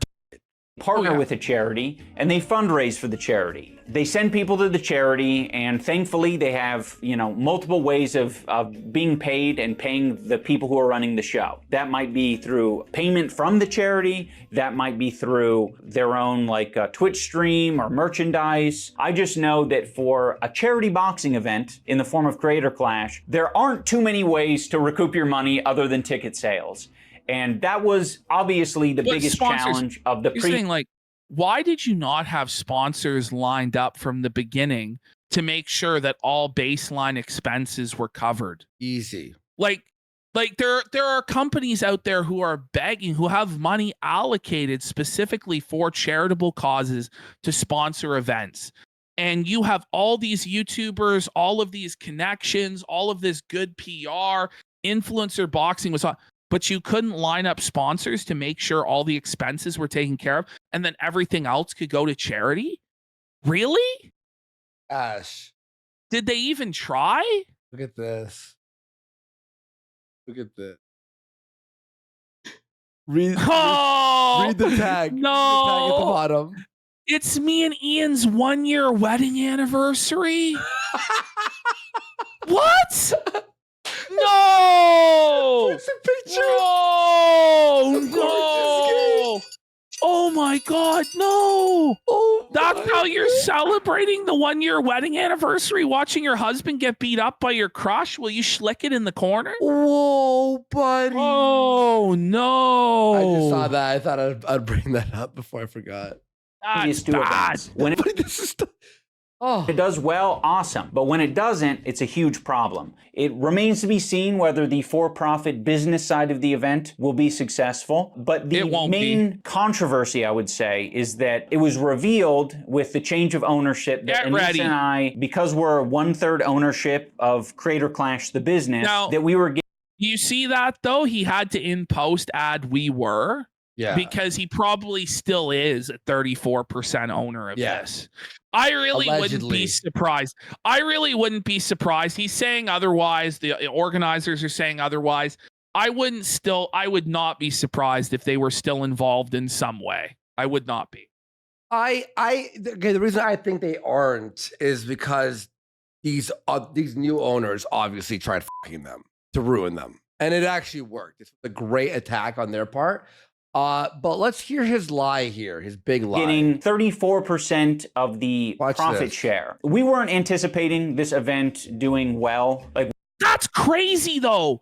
To say that you weren't anticipating the event doing well. Then why do it? Either that's crazy cope to retrospectively justify the failure, or it's you just set everybody up for disaster then, including charity, yourself, your business partners, all of the fighters. And why is it that you didn't expect it to be successful? That's crazy to say that. Yeah. We wanted to do well enough to pay back the investors, of course. What? What? Wait, did you hear that line?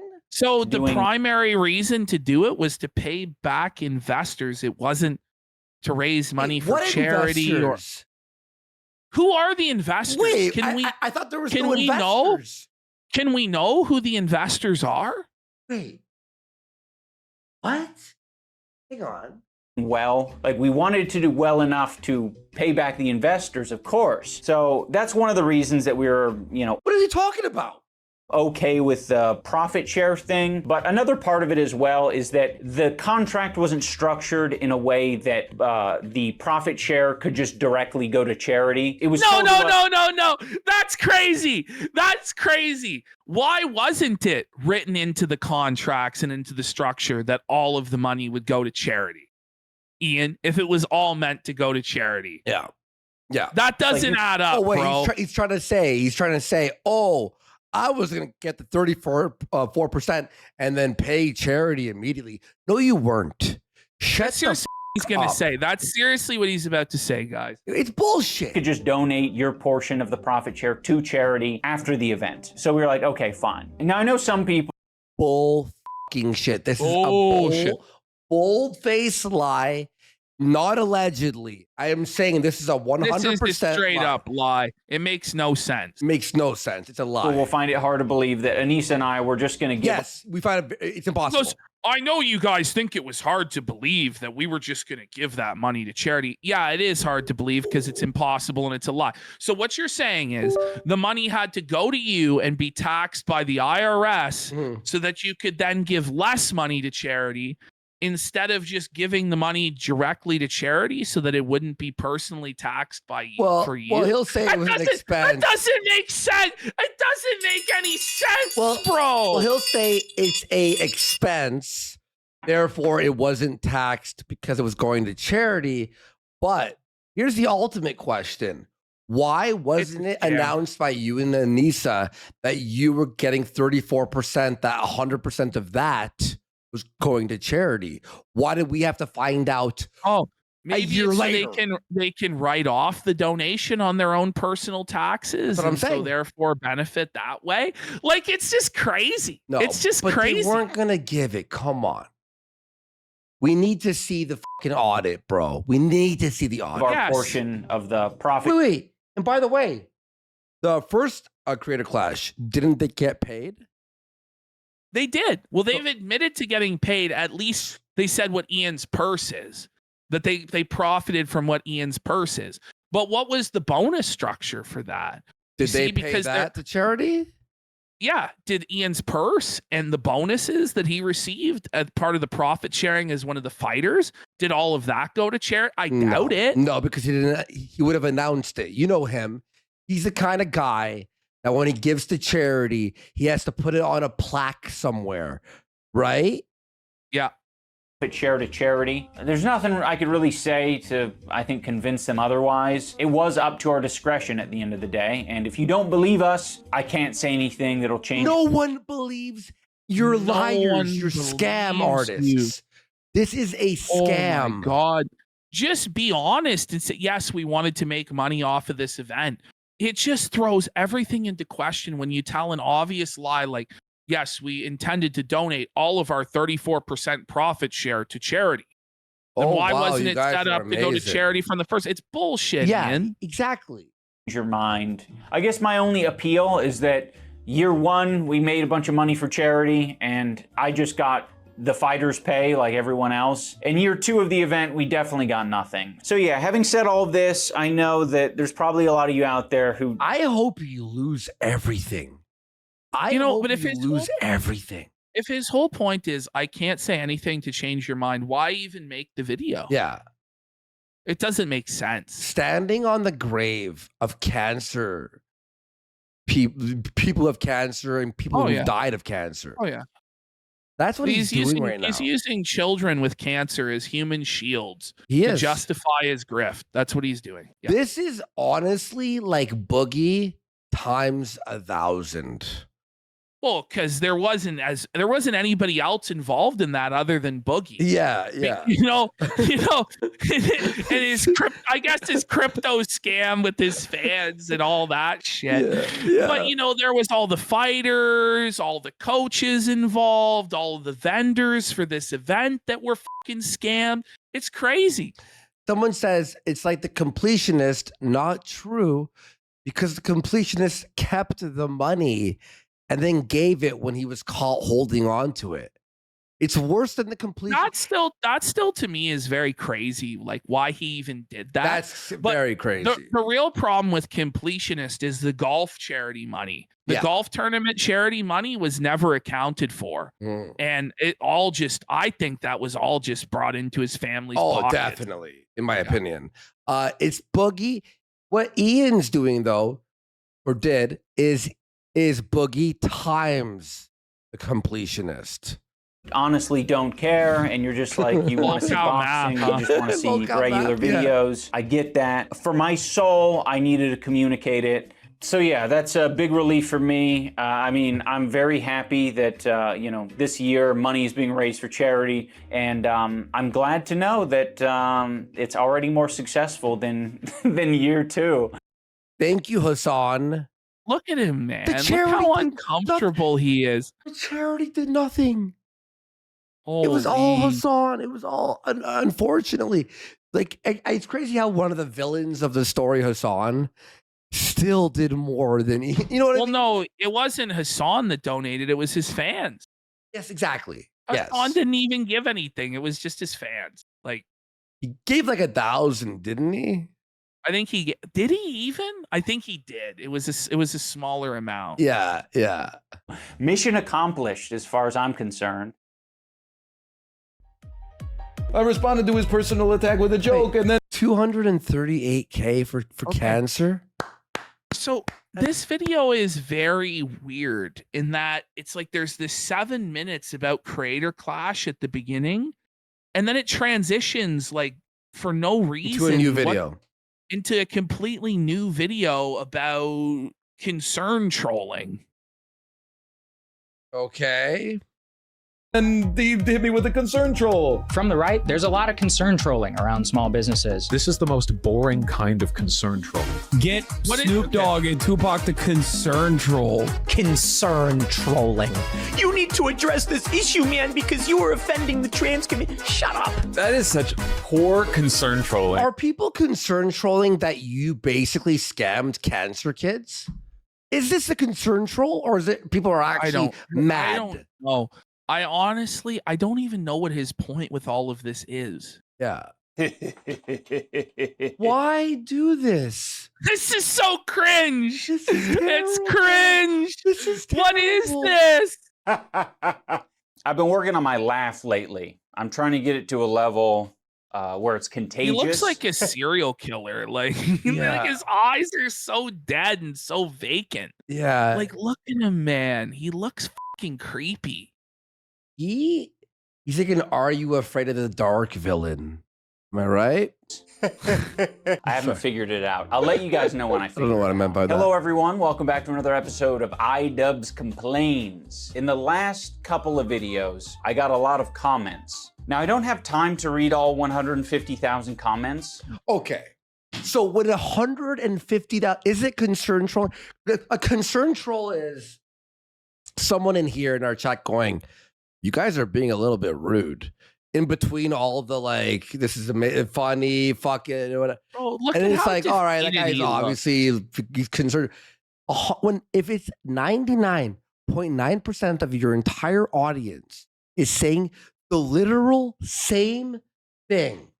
I guarantee you, by the way, him and Anissa sat there and scrolled it all day long for hours and hours reading all of the comments. I bet you they did. Yeah. I bet you they did. Yeah. And someone's like, "Andy, are you on drugs?" Very funny. That's a concern troll. But I also don't want to let down my audience. Hang on.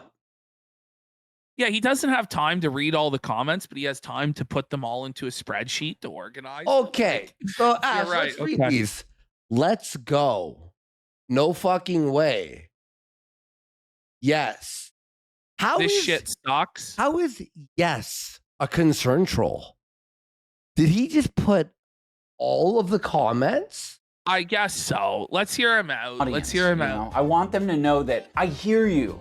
I hear your concerns, and I'm listening. I've put all 150,000 comments into the AI, and I told it to condense it down into a singular comment that is representative of the whole. My hope is that the one comment will perfectly represent a small fragment of everyone in the audience, so everyone is equally happy. Okay, hold on a sec. So I'm kind of lost. Who's Hassan again? But hey, it's cool to see a content cop after all these years. Still, I gotta say, something feels different, man. Did we lose the plot somewhere? I miss the old days, but whatever. Keep doing you, I guess. Anyway, peace out. I'm gonna go rewatch some Filthy Frank.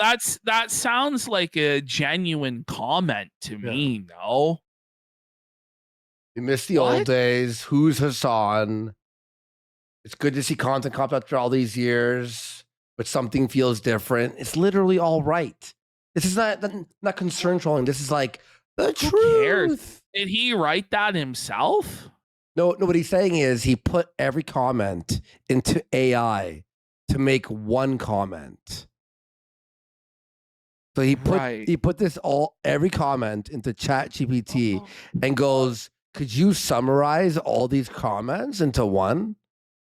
And that's what it came up with. So even ChatGPT is right. But what a pointless exercise, you know? Like, okay, where is he going with this?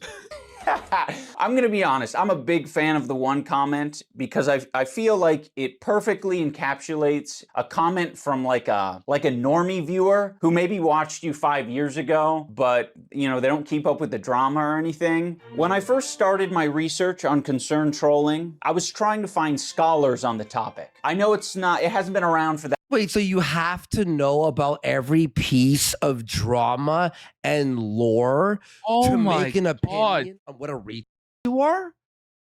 Shut the f up. What's wrong with this guy? Sick. That long, but I'm like, surely there's someone who is well versed in the art of the troll. He's mastered that art of trolling. To my surprise, the scholar on this topic gotta say, listen. If you have been baited into making a video about trolling, you have been trolled and you have lost. Yeah. Do you know what I'm saying? But we're now at the point where iDUBBBZ is so out of touch. Like, he has actually been like cryogenically frozen 10, 12 years ago, where he thinks that Anita Sarkeesian is still relevant, that she's like some cultural touchstone of some significance, when in reality it was just a fart in the fucking wind that nobody gives a shit about 10 years later, Ian. Yeah. But Ian's like mind is frozen back then, and he's gonna tell us all about how Anita was right, guys. Anita was totally right. From one fucking charity scam to another, right, buddy? Because she never put out all of those videos that she fucking promised, and she raked in, I think it was $200,000 on that fundraiser. And now she's marrying herself? Wasn't that what you tweeted? You tweeted that out? Well, she did for her birthday. She did a wedding-themed birthday because no man was willing to marry her. So that's sad, bro. Do you remember we were still in the last studio together? But do you remember we took a peek into feminist frequency, and it was so bad, boring. Well, this is the thing: is iDUBBBZ gave you, Anissa was vindicated. You know, people now see the light that Anissa was right. It's like no. Anissa was never able to garner an audience and a fan base because nobody fucking agreed with her, and she was a terrible entertainer. She was boring. Guess how old this video is? No, we're doing Ricada next. It's 11 years old. Wow, Ashton, 12 years old. It was 12 years ago? And he's bringing this up as a point for today. Damsel in distress is a translation of the French demoiselle en détresse. Demoiselle simply means young. Let's see. Hang on real fast. Last video 4 months ago. Chasing Amy? Happens. So yeah, like I definitely grew up with Kevin Smith, and that's my god, it doesn't even have 2,000 views. It's one of the only series on YouTube that might actually get less viewers than She Ruined My Career. Anita Sarkeesian. Yeah, it's been almost a decade since like the Gamergate time, and go figure, the white guy 8 years later. Hey folks, post I don't understand. Like, what are these points? Like, how does this tie together? So we jump from creator clash to a montage of people saying the phrase concern trolling to then an AI amalgamation of all of the comments on his video to now we're on Anita Sarkeesian. Like, this seems like it was put together by a brain damaged chimp. I guess it was. It was. Well, by the way, post show, Feminist Frequency podcast while playing Nintendo Switch. Thoughts? I'm just kidding. I'm not promising that. Like, I think Anita Sarkeesian was kind of onto something. There's a lot of assholes on the internet, and they're kind of misogynistic too, I think. It's crazy what a little CTE or the love of a woman will do to you. Unfortunately, that's not the only.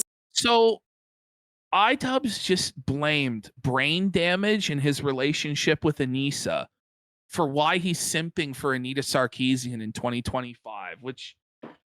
I guess, like, you know, like, whoa, buddy. I don't even know. It's like just posting your L's. Like, bring it back. Let's hear that again. And they're kind of misogynistic too. Kind of onto something. There's a lot of assholes on the internet, and they're kind of misogynistic too, I think. It's crazy what a little CTE or the love of a woman will do to you. Oh my God. Do you notice though, like the difference between these two people? Like it's night and day. Different people. Yes. It's not even twins. It's actually like, just crazy. Like the guy on the left still has life in him. Yeah. He has a little bit of an aura. Like the guy on the right, it's just full on negative aura, dead eyes. The light has gone out of his eyes and he's just broken. And his hairline's receded back another 6 inches. Yeah. It's like retreated to the very crown of his skull. And did he get laser eye surgery? Yeah, he did. Okay. Speaking of laser eye surgery, I'm going to go get my eyes prepared for glasses on the weekend. Well, you had to wear glasses at one time. But you were glassy for a while. I'm about the point where I'm looking at clocks. And it's just like it's 2 clocks. I'm like, rock the prescription sunglasses like I've got, and you can be cool ski. Yeah, when it's far away now, I get the clock, like the microwave clock. It's like 2 of them separating, and I get fucking headaches. It's fucking shit. Unfortunately, that's not the only species. I'll get that. Yeah. So wait. So get prescription sunglasses as well. Yeah. All right. I'll do both.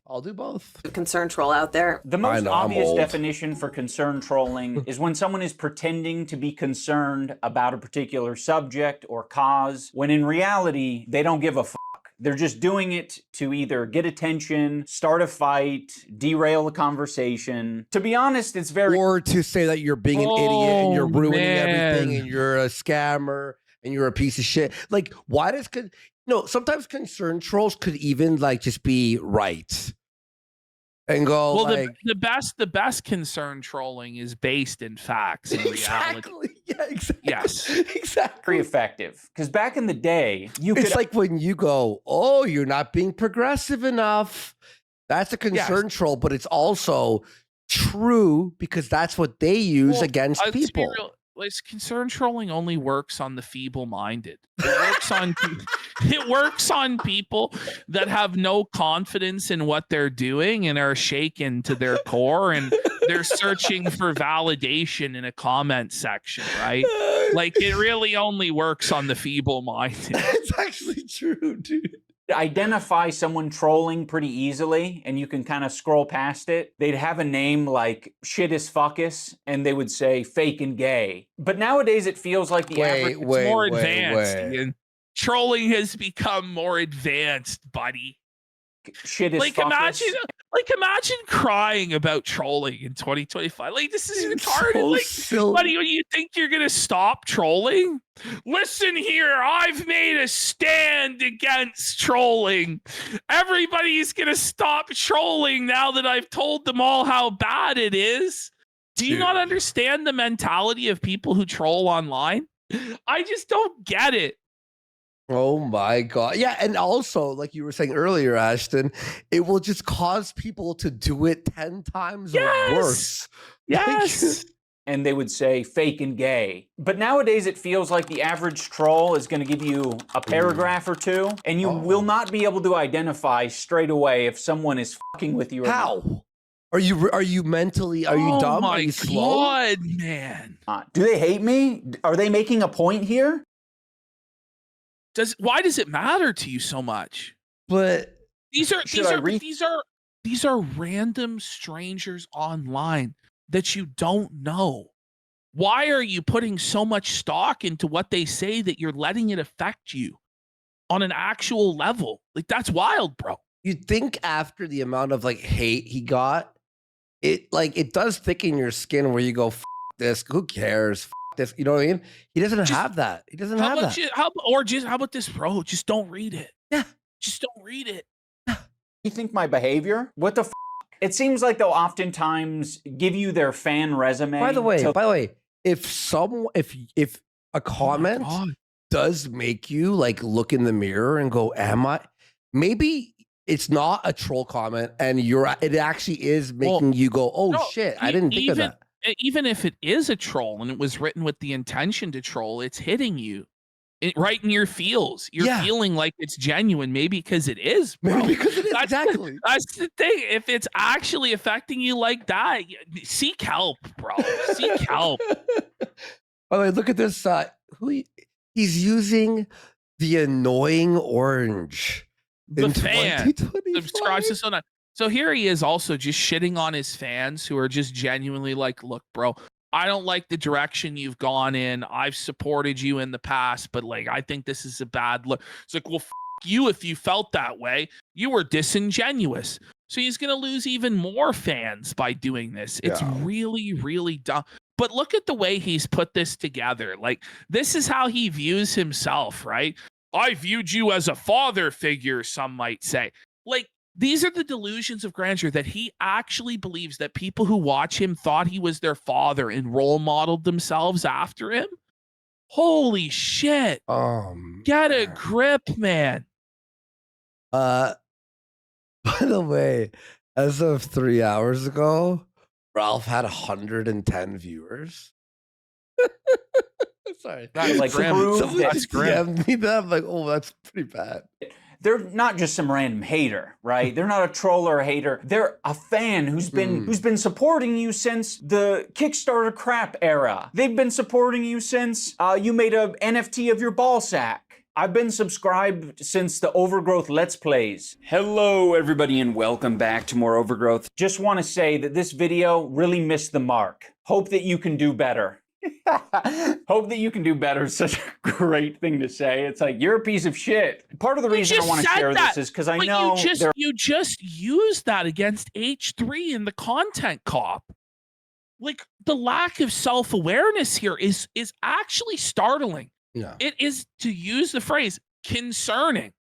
Like, I am concerned at the fact that he can say that and not realize that his last video was being like, you need to do better, Ethan. We all know you can do better. We used to like you back in the day, but now you've gone off the rails. You can do better. Like, come on. There are a lot of creators out there who have to deal with this on a regular basis. They have to be the ones to differentiate between authentic and inauthentic. And a lot of the time, you just gotta fucking flip a coin or just ignore it outright. And it's really easy to say, like, I would handle that really well because my policy is to not give a shit about any of it. Well, listen, even if you give a shit about it, do it in private, secretly. Go smoke a joint, drink a beer, you're just jack off. Publicly melting down about trolls is not going to get people to stop trolling you. Yeah. Secretly see. Oh my God. Holy shit. Why? And okay, by the way, we need to like hear about every time you're seething. You know what I mean? We have to know every update. Like, I'm seething, by the way, guys. He I'm seething. criticized H3 for making his podcast an emotional dumping ground. Yeah. What is this?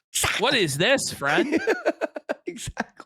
But obviously, if you do want to have some sort of relationship with your audience or the internet, and you could still have a relationship with your audience with the real. It doesn't even matter. General, you do have to give some percentage.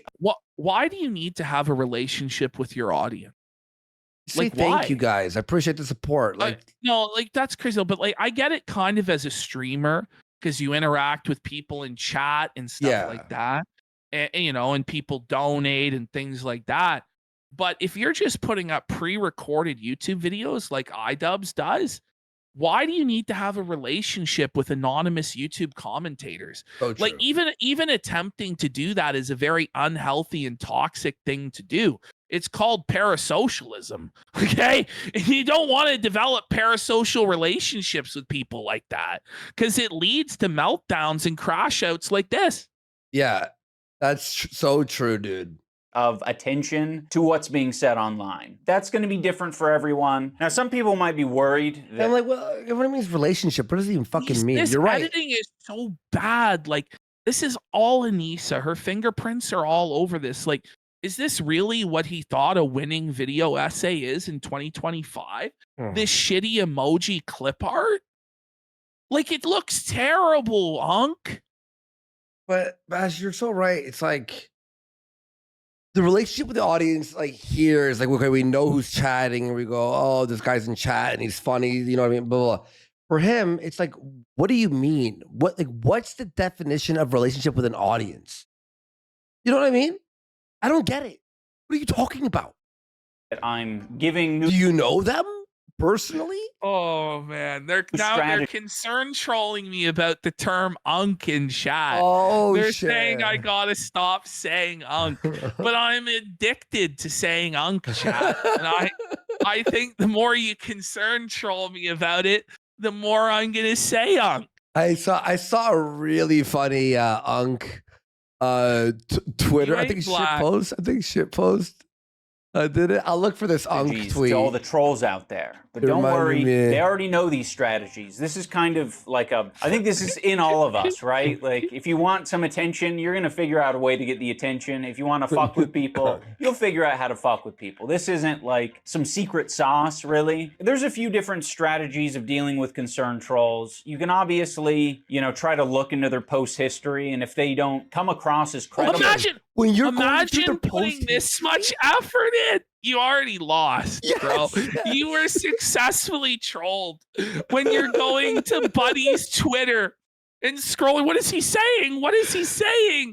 You were fucking baited, hook, line, and sinker, you fucking... Imagine going... Maybe it's time to fill out a job application, Ian. Buddy, just move on. If all their post history is wiped, then you can just say, I'm going to err on the side of you're trolling me. When I listen to Tim Pool, he has like a little bit of a theory. Okay, when you listen to Tim Pool, out of nowhere, you're bringing up Tim Pool, and you listen to Tim Pool? Why? Sorry, bro, but like, read alert! Read Don't listen to Tim Pool. Like, why would you listen to Tim Pool? I would rather stare at the fucking wall than listen to Tim Pool. The dim fool. Listen to Tim Pool. I guess they're brothers in Norwood. Oh my god! Yeah. Right, and who is doing more concern trolling? The right has their concern trolls, but it's rare. It rarely happens. On the left, it's endless because people like Pat. Buddy, oh my god, this is the craziest example. This video is so incoherent and random. It's just like. It's Avengers Assemble! The things that Anissa is seething at this week. Yeah. Tim Pool, Destiny, Concern Trolls, Creator Clash. Like, okay. By the way, yes, Tim Pool, the brother of the reactor. Very true. But Patton Oswalt, he's so garbage. He's not funny. I don't think he's funny personally. And he's also the definition of a liberal concern troll. Yes.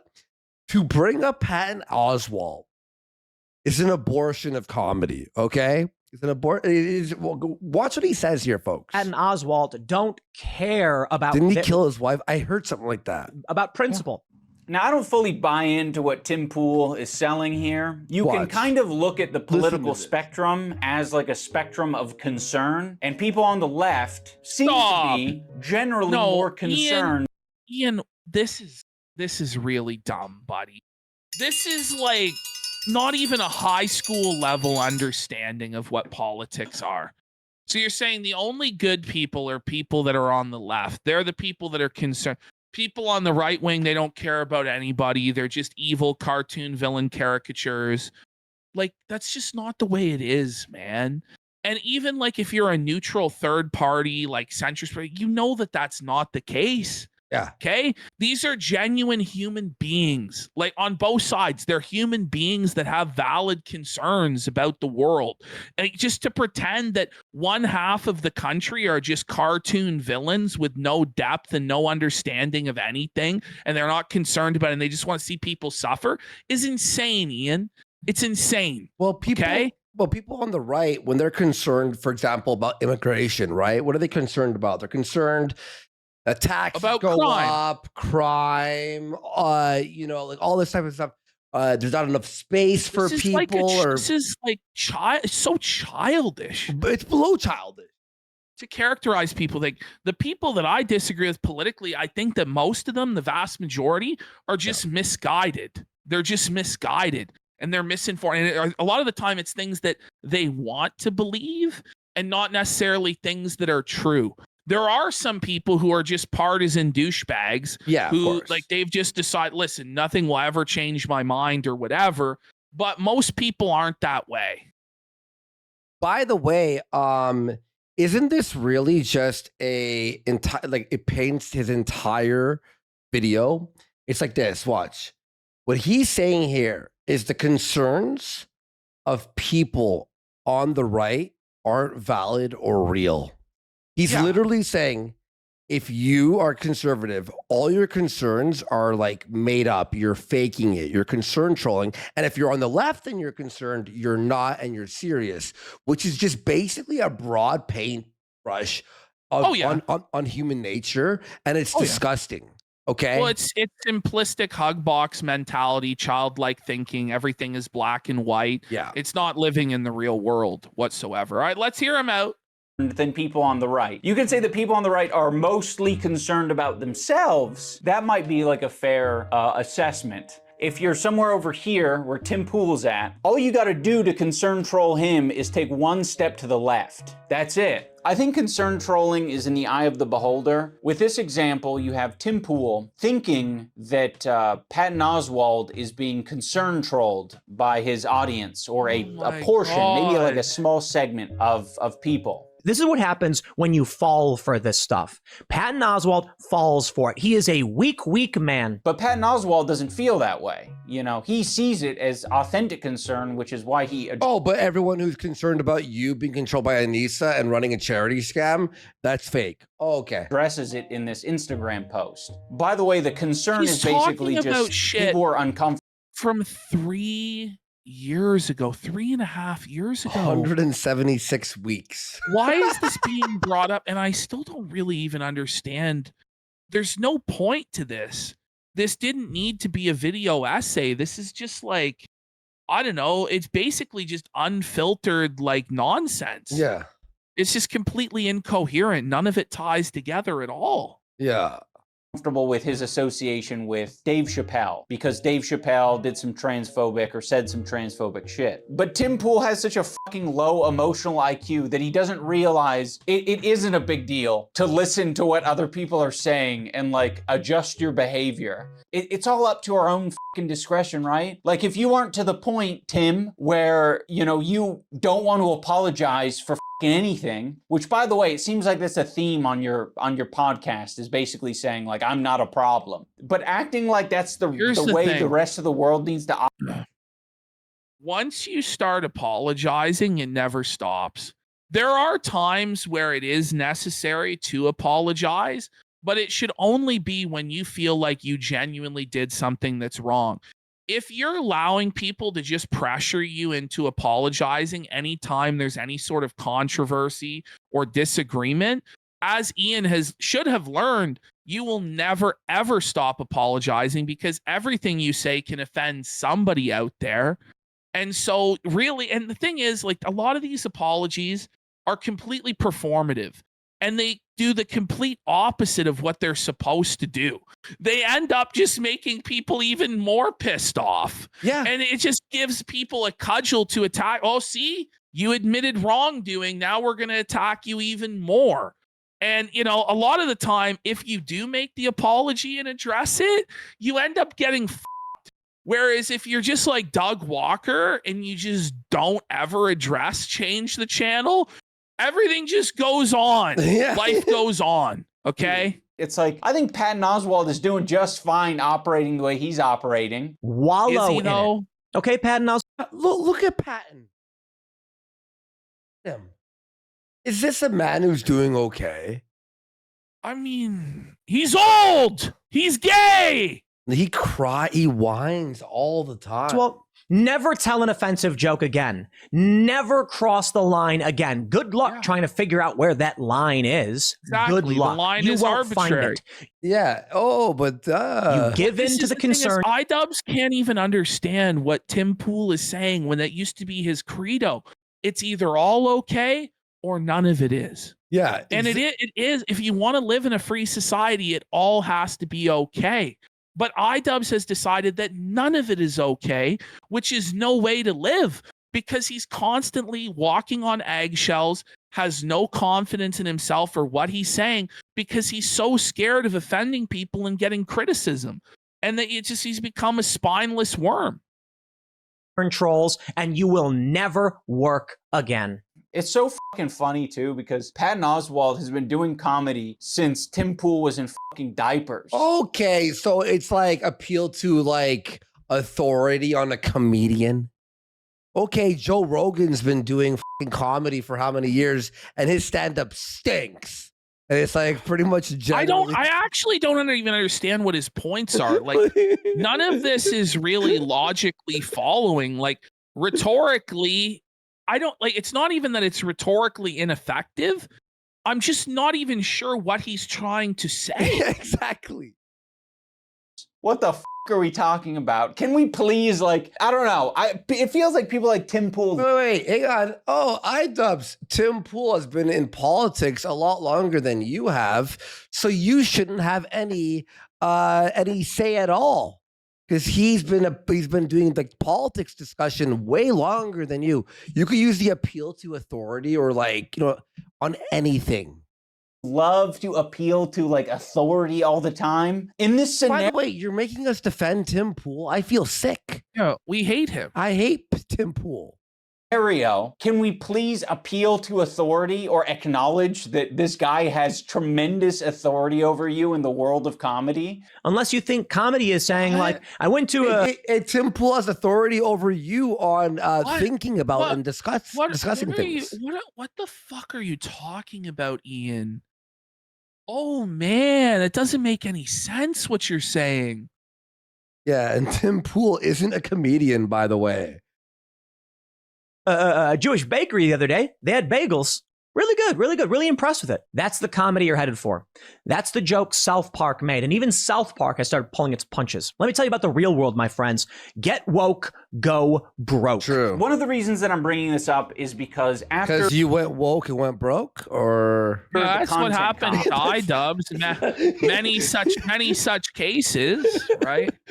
I noticed a huge influx of concern trolls. They're trying to impact things in the real world. They're trying to, you know, make people crash out, as I was kind of indicating in my video. But okay, success. They've won. Yeah, they have made you successfully crash out to the point where you've made an entire half-hour-long video seething about their existence.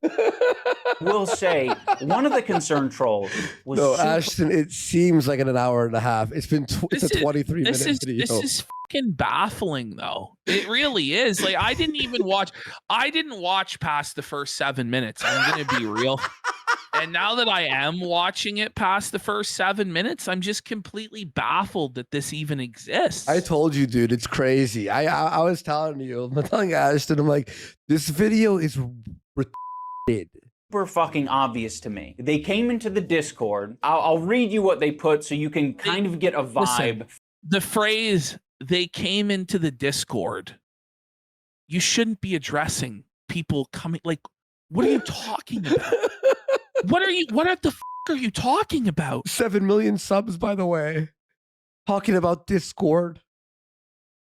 for what a concern troll might sound like. Now, this comment is in reference to me saying that I think... Is it even a good idea he has a Discord?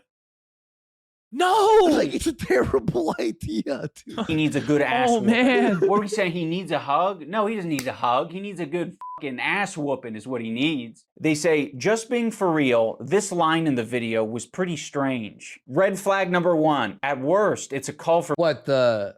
Okay, what this sounds like, though, Ian, is what a lot of progressive SJWs sound like, bro. Like, this is like, listen, it's toxic masculinity. No. Like, I don't know, man. I don't know. This is like one of your guys. For physical assault. At best, it's very toxic masculinity-esque. But that's what you say. But you're laughing at that. But you keep talking about toxic masculinity, Ian. You can't have it both ways, man. Oh, wait. You can call toxic God. masculinity bad, and your boxing coach, has toxic masculinity traits, but then someone goes, you're threatening to assault someone. You say someone should be assaulted. That's toxic masculinity. And you're like, oh, when I say it, it's true. When they say it, it's concern trolling. That makes no sense. Does he not understand the audience that he's trying to court by being in Hassan's crew and in the progressive left? Exactly. Like the far radical left? That's how they talk. And those are the things that they're concerned about.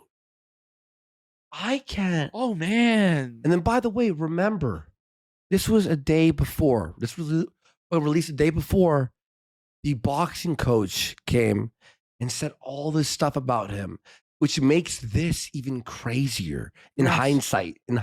It just comes across as parody, right? This was literally no one's... Yes. When you call someone toxic masculinity, it does sound like parody. But you're being serious about it, and this person might not be or might be. Who knows? Who cares? Either way, it doesn't seem to align with Ian's mentality towards being more progressive and against harassment. Yeah. It doesn't. It doesn't. Yeah. Hey, iDUBBBZ, you should get your ass beat on the streets. Am I kidding? Am I being serious? You know what I mean? Like, you see what I mean? It's trying to like insert like a little seed of doubt. Whoa, you might have been irresponsible here. You might need to take accountability. Isn't that what you do to people? Isn't that what your fucking life is? That's the whole point of the progressive left, is to turn molehills into mountains and get really offended about microaggression. Well, that's the entire point of your political worldview, Ian. You idiot. If we call someone retarded, the left will call us, ableist. But then they'll be able to make fun of what was that guy's name? I actually think. Go ahead. The guy with his voice, that guy. Oh, RFK Jr. They can make fun of his voice and his disability, but we can't make fun. It's rules for thee, but not for me. And there are no bad tactics, only bad targets. And I mean, the reality is these guys are just juvenile, childish fucking bullies. They always have been. And they just want a socially acceptable target to dump on that's consequence free. And so they believe that being leftist and by attacking the bad guys on the right, that it's totally justified and there's nothing wrong with it. But if the same thing was applied to a left wing, it's evil. That's basically what this is. Yeah, exactly. For what you've put out on the internet. Never mind the point that you were making in the video. I think you need to repent for your call to violence. I don't think any creator should make that kind of statement unless they have a very good reason to do so, morally speaking, because you never know what one of your fans might do. It's quite dangerous. But iDUBBBZ, your side has been using the phrase stochastic terrorism for the last 4 or 5 years to say that right-wing creators are responsible for terrorist attacks, okay? So you have to recognize that that part of the rhetoric is baked into the progressive left. And so that's not concern. That's just the way it is over there, bro. Yeah, that's your people. I mean, to someone who hasn't been through the ringer of concern trolling, I'm sure this could like upset or confuse someone, but this is just fucking drivel. I honest to God just think his vid and the whole intention would have been better without that in it. I don't see why he said that. Ugh. Of course, this is a new user to our Discord, so no post history. So we got to get creative. You reverse search the username, and you find that they have. Whoa! Whoa! Is this guy? He's mentally unhinged. He's lost his mind. He's reverse image search, like he's searching the names of users in his Discord to find post history to find out if they're trolling him or not. What? He's lost his mind. Buddy, just block the guy and move on with your life. Oh my God. Just go, oh, fuck you, whatever. I don't give a fuck. Like, why do you have to be like... Detective John, listen, if he put that amount of effort into literally anything else about his life, he would be far better off than he is now. Yes, exactly.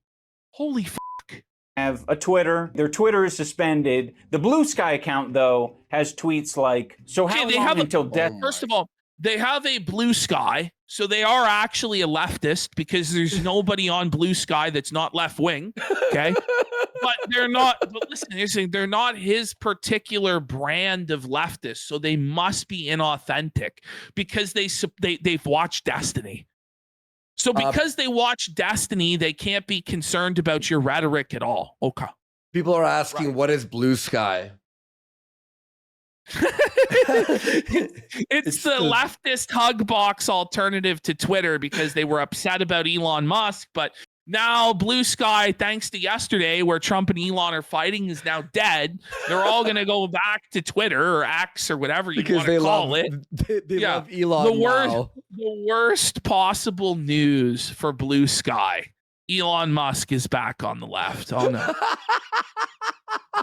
Destiny gets banned from this app. Hashtag DGG. Hashtag Daliban. Hashtag Destiny. Tankies are already terrified of arriving Daliban forces. Following back all liberals. Hashtag DGG. Now, the reason that these posts are... This does sound like a Destiny fan, doesn't it? Does iDUBBBZ even know what any of that means? I don't even know what 75% of it means. I don't even think he knows what any of that means, to be honest. Like, ask him to define a tanky. He couldn't do it. Relevant is because Destiny is quite famous for saying very unhinged, offensive shit, and he doesn't really seem to... Oh, but Hassan has never said anything unhinged or offensive. Care that much about it. Don't pretend like you care about mental health or any of that cringe shit. Just be based. Tell people to kill themselves. Make fun of people who are on SSRIs. Okay. Make fun of... This clip...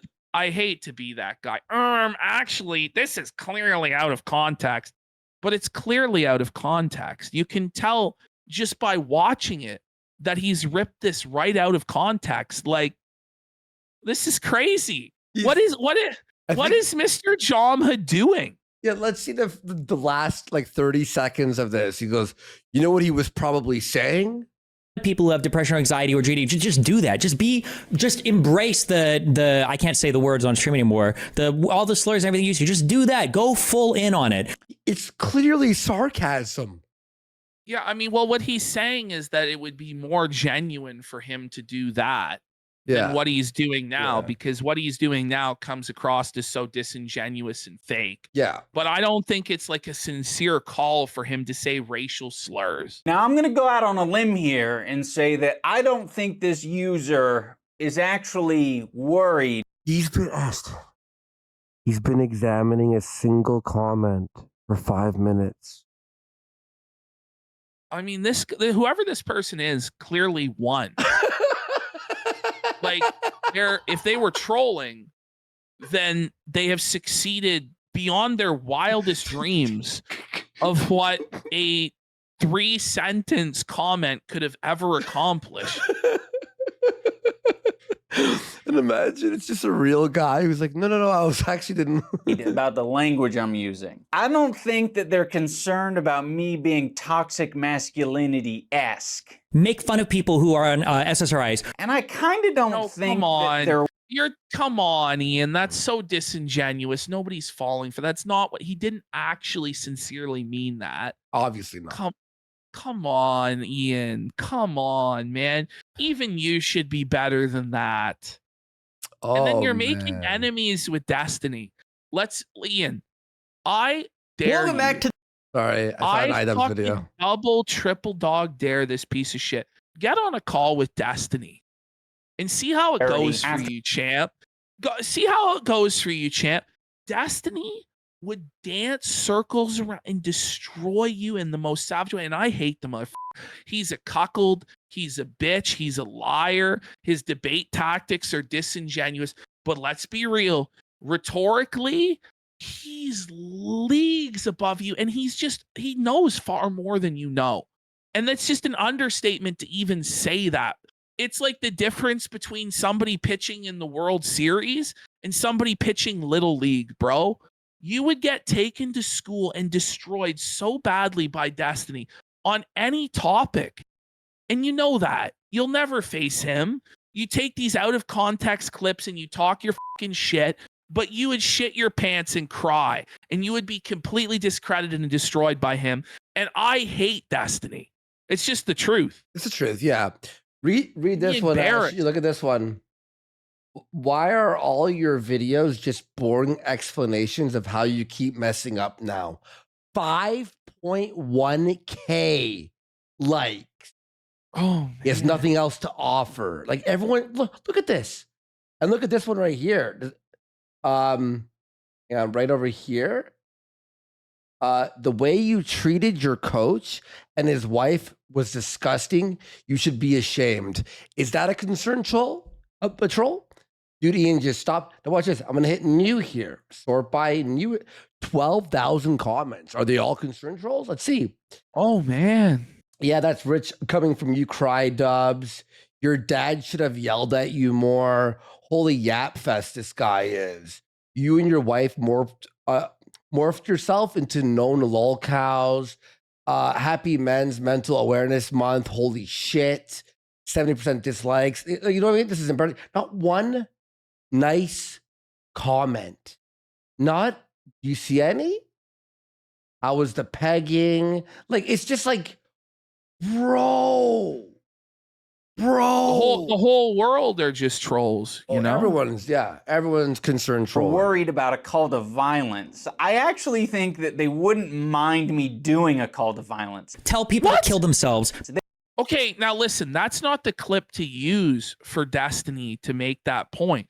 The clip you use is him justifying the shooting of Trump supporters. Exactly. And saying he wouldn't even care if his own mother was killed for being a Trump supporter, Ian. That's actually how you call him out on that and own him. Like, this is so poorly done. Yeah. They actually might even be encouraged by a call to violence, if I had to guess, you know. I can only speculate based on hashtag Daliban, which is... Your daddy Hassan said America deserved 9/11. Yes. You fucking asshole. I hate iDUBBBZ. He is the worst. Just some racist Bro, Twitter do you really group. think, by the way, does he... Okay, so here he's calling all of these people racist. What? Why? Like, just this, because he's upset about that Yeet account, the Ock 2000 or whatever, Ock 20,000, who keeps exposing him over and over and over again. So he's just crowbarring in that all of these people are racist to try and discredit it, and it's not going to work. And by the way, Ian, if you really think that these videos, the ones that you're putting out like this, are going to get you in with BreadTube or progressives, you are sadly mistaken. This doesn't even pass the muster for the lowest level of BreadTube slop. This is trash, and it's not what any of them are interested in. None of them want a video about concern trolling, man. Ultimately, concern trolling is just saying something in bad faith. It's very similar to tone policing or sea lioning. Tone policing? That's what being an SJW is all about, Ian. You. Oh, That's man. What was the content cop on H3 if not tone policing? The way that he was talking about fucking Hassan and Frogan and Denims and all that. What are you talking about? Bro, him saying that his jokes saying the N-word and being racial humor and this and that, or being offensive on Content Cop and saying that if you enjoyed it, you're a bad person, that's a technical form of tone policing, because you're saying anyone who does content like that is now a bad person and they should change their tone. Fuck you, dude. He's such a... Oh, I want to say something really bad, but I didn't really want I'll tone police myself on that thought. to talk about those because those feel different to me for some reason. Specifically, sea lining. That shit isn't even intuitive. What the you know? Look it up. What are we talking about? Sea lining? What? Oh my God! What is? Have you ever heard of this phrase? Yeah. I've never heard of this in my fucking life, dude. Oh my God! Up, I think 3 times now, and I still don't fucking. I mean, I get it. Wait, so you don't even know what you? Even he doesn't know, and he's about to tell us about it. It's Anissa slang. Anissa told him about this, and he's trying to like, what? Can't recall it easily. So in my mind, that means it's stupid. It's not working. I can't bust it out in the middle of a heated argument. Okay, I'll do the work for lioning. Here we go. Well, the definition was on screen, right? Oh, was it? And say it's stupid. I was looking at his stupid face. It's not working. Call it, and I. Stunning is a type of trolling or harassment that consists of pursuing people with relentless requests for evidence. Often, and Heaven forbid you ask for evidence. God forbid we ask you where the charity money went. In chat, brother, if you can't explain it, then you don't understand it. Yeah. If you're not able to read something and paraphrase it in your own words, then you're a worthless fucking idiot who shouldn't fucking bring up the concept until you're able to do that at minimum. Wait, so you're telling me that you're allowed to run a charity event, not show where the money is going, and then when people find out it was a scam and ask you for evidence, you could hide behind this concern troll / sea lining definition to say that you aren't being serious? No. We're serious. Oh my We're God. serious. I still don't fucking. I mean, I get it. I just can't recall it easily. So in my mind, that means it's stupid. It's not working. I can't bust it out in the middle of a heated argument and say, you're sea lining me. See, it's because you grew whiskers in the middle of this debate. That means you're sea lining me. Then why are you bringing it up now? I'm sorry. He's lost the plot. I gotta.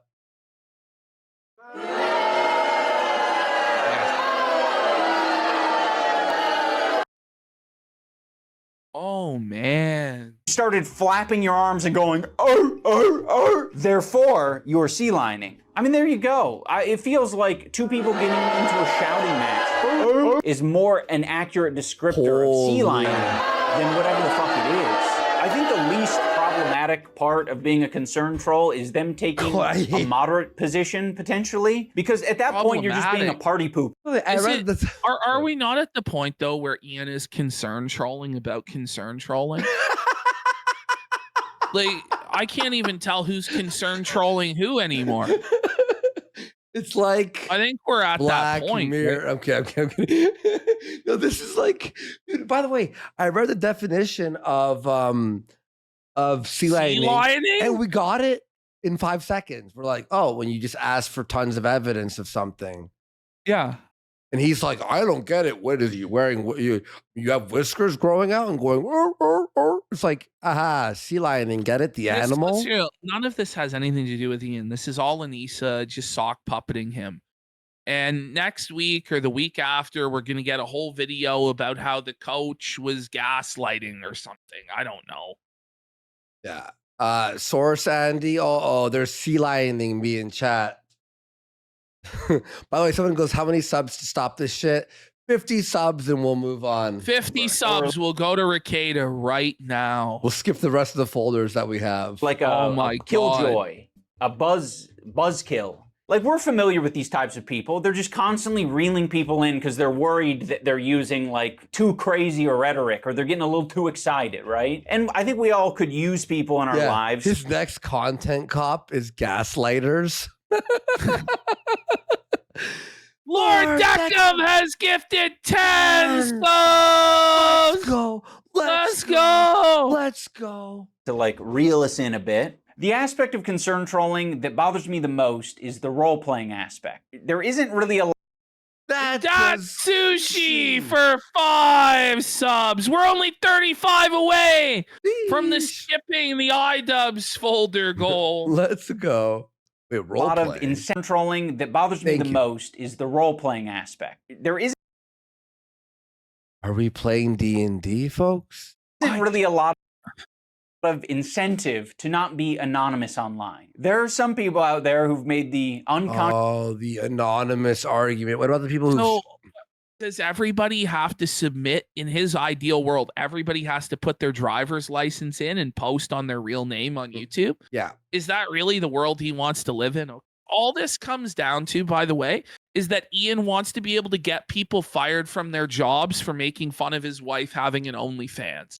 That's really what it comes down to, folks. Yeah. Okay, but what about the people who show their faces, like us or other creators? Are we all like, we're not anonymous? And then there are all the people who consciously decide to stay anonymous. Now, for some of these people, it's just like, I want to be safe and I really don't want to take that plunge. Fair enough. But then there are the people who are like, not only am I not going to be myself, I'm going to be someone else. You know, I'm going to be someone else so that I can fuck with this community of people. Now, every time I see these characters, the image that pops in my mind is not like, oh, like you're a clever, smart guy who's infiltrated the opposing faction. For 5 subs! Spy in Team Fortress 2. It's like, no, that is a fantasy. What you actually are is you're like Steven Crowder in a wig at a women's only event, thinking that they're making some kind of grand point. Hi, I'm Stephanie with all the frequencies of feminism, and I am here at the Women's March in Austin. We quickly found out that nobody questions, criticizes, nor runs security background checks on trannies.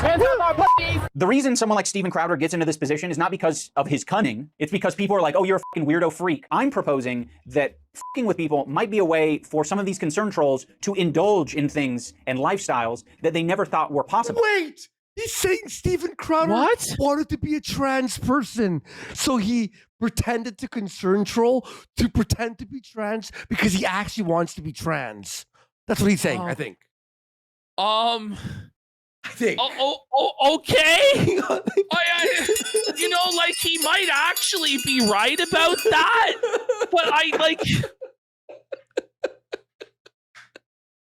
He actually blew my mind with that one. Like I think he might actually be right about that, but that's like he's basically undermined the entire trans movement by making that point. Because they're so opposed to them. So by pretending to be the very thing that you hate, you might actually gain some sympathy, or you might be like, oh, actually, the people in this community I kind of fuck with. All right, guys, that is going to do it for this episode of iDUBBBZ Complains. I hope you enjoyed watching. I will put a Patreon link down below. I'm still cooking on what needs to be uploaded there. Oh my God. So that's enough. That's enough. Okay, don't expect content on Patreon, but make sure to subscribe. Guys, there won't be any content on the Patreon, but please support it. Like, some water. why One even second. chill it? He just chills it and then goes, guys, there will be no fucking content to be seen. Are we saving the bog shit for yeah, I guess Monday? we're going to save everything for Monday. We went a lot longer on all of this than I